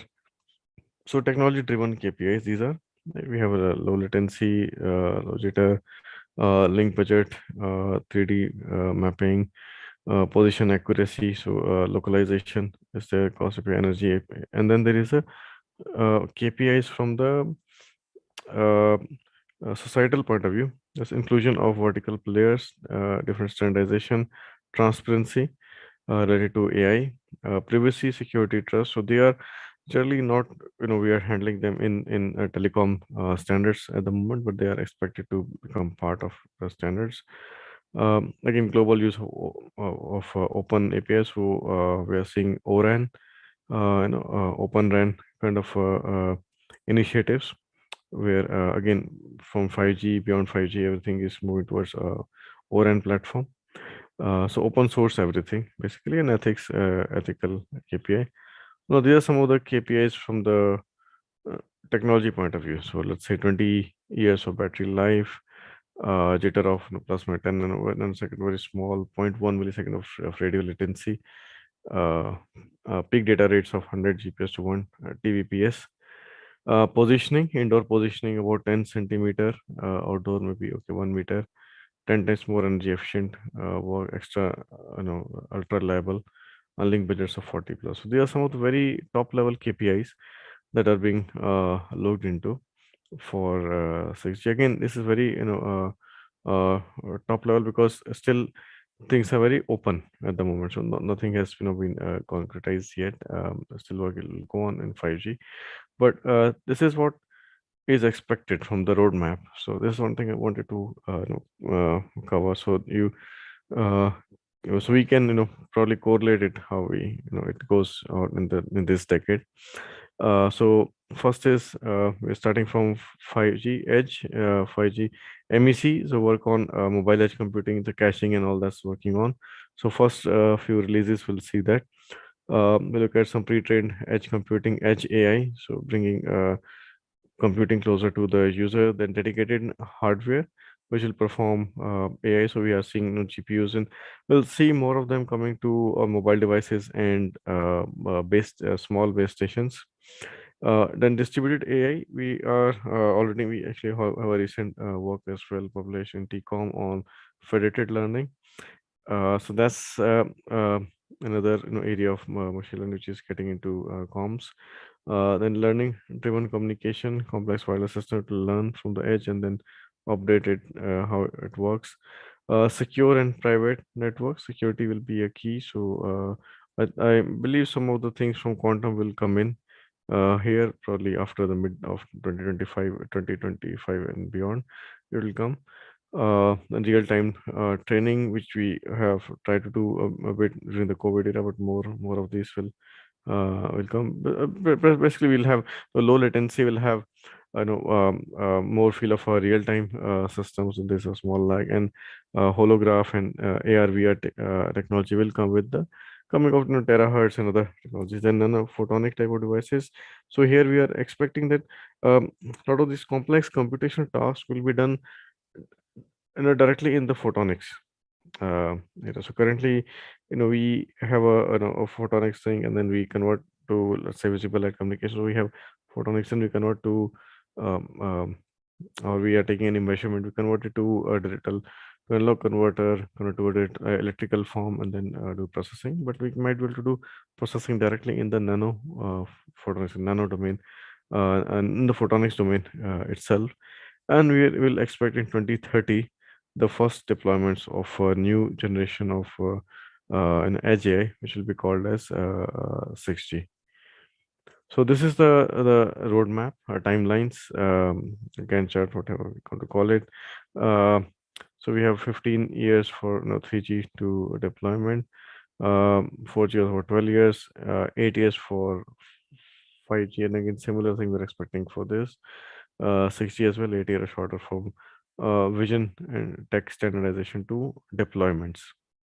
So if this can standards can come around 2028 or 6 years from now, we might see the deployments coming soon after.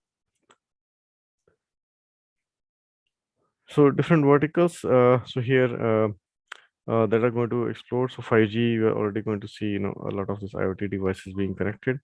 Now application range will explode from logistics to retail, agriculture, industry 4.0, healthcare, sustainable energy, automotive, and transportation.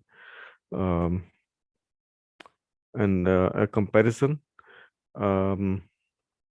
Again, this is a wish list for also, wish list for from 6G. So augmented reality, so AR, VR kind of application will come. 5G, we currently have a low resolution, high level task, but there will be more core design and high resolution will come with multi-sensory input, because again the data rates are going to increase. Telepresence, quality light limited at the moment, but in 5G, in 6G, we are expecting mixed reality and holographic.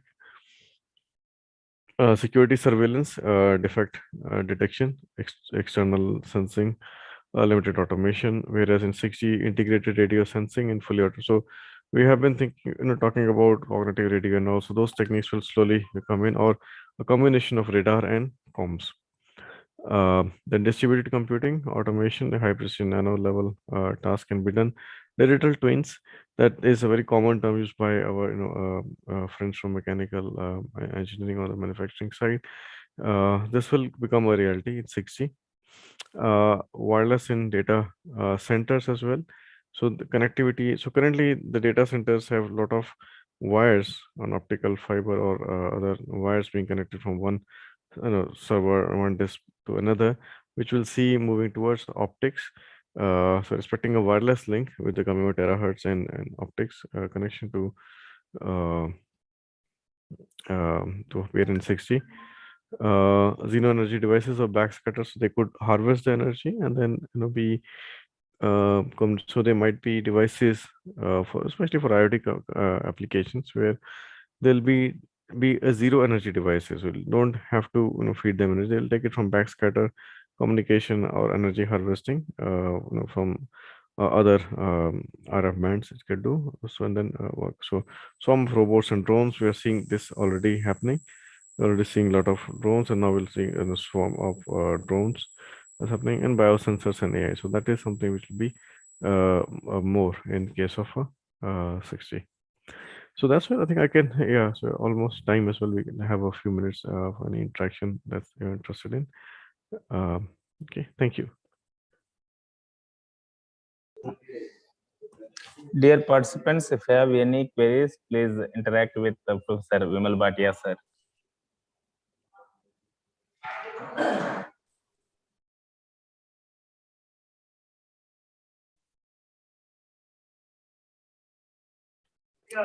Dear Professor, thank you so much, sir.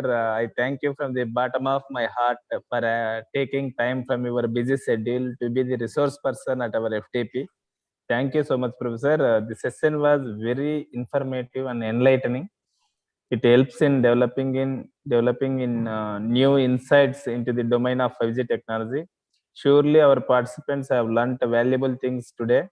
And after this FTP, they will be able to explain and explore 5G concepts in a better way. Thank you, Professor. Thank you very much.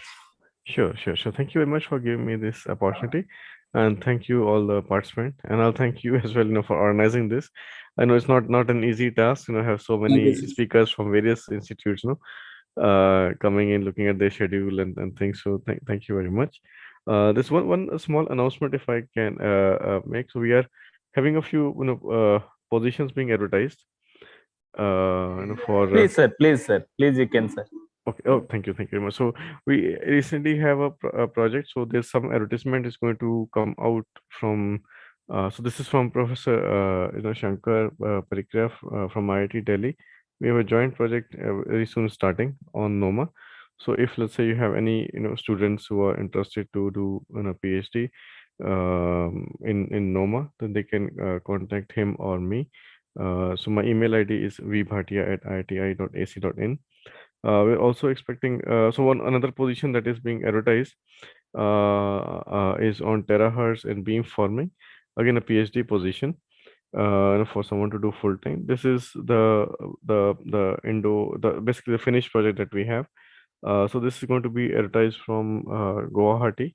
And similarly, we are also expecting a couple of positions in Indore as well. One is on mostly on the machine learning for in this biological applications, and something hopefully on quantum as well coming soon. So no, I'll say please keep looking after visiting our website. So in our research group, so these are all positions we are expecting in our research group or with our collaborations across the country. So please feel free to get in touch or apply to these upcoming positions. They're mostly for PhD students. If you have a good master's student, then please feel free to suggest them. And yeah, if you yourself have any queries or are interested to do any collaborative work, then please feel free to contact us. Thank you. Thank you, Professor. Thank you very much, Professor. Thank you very much. Thank you. Yeah, bye-bye. Yeah, have a good weekend. Thank you.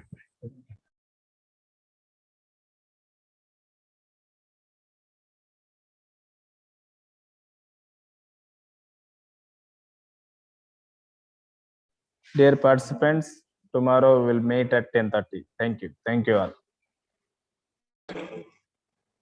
Sir, feedback form. I will send now. Okay. In group or this chat box, sir? In group I will send, but I will consider only attendance in.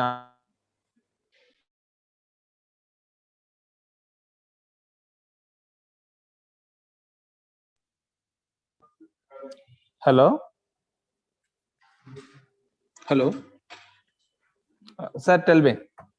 And that's why, sir, feedback is not posted in the chat box. That's why I'm asking. Chat box few persons only attending, sir. That's the reason I am posting in there also. Okay, sir. Okay, sir. Thank you, sir. Your good name, sir? Srinivas Rao, sir. Okay, sir. Thank you, sir.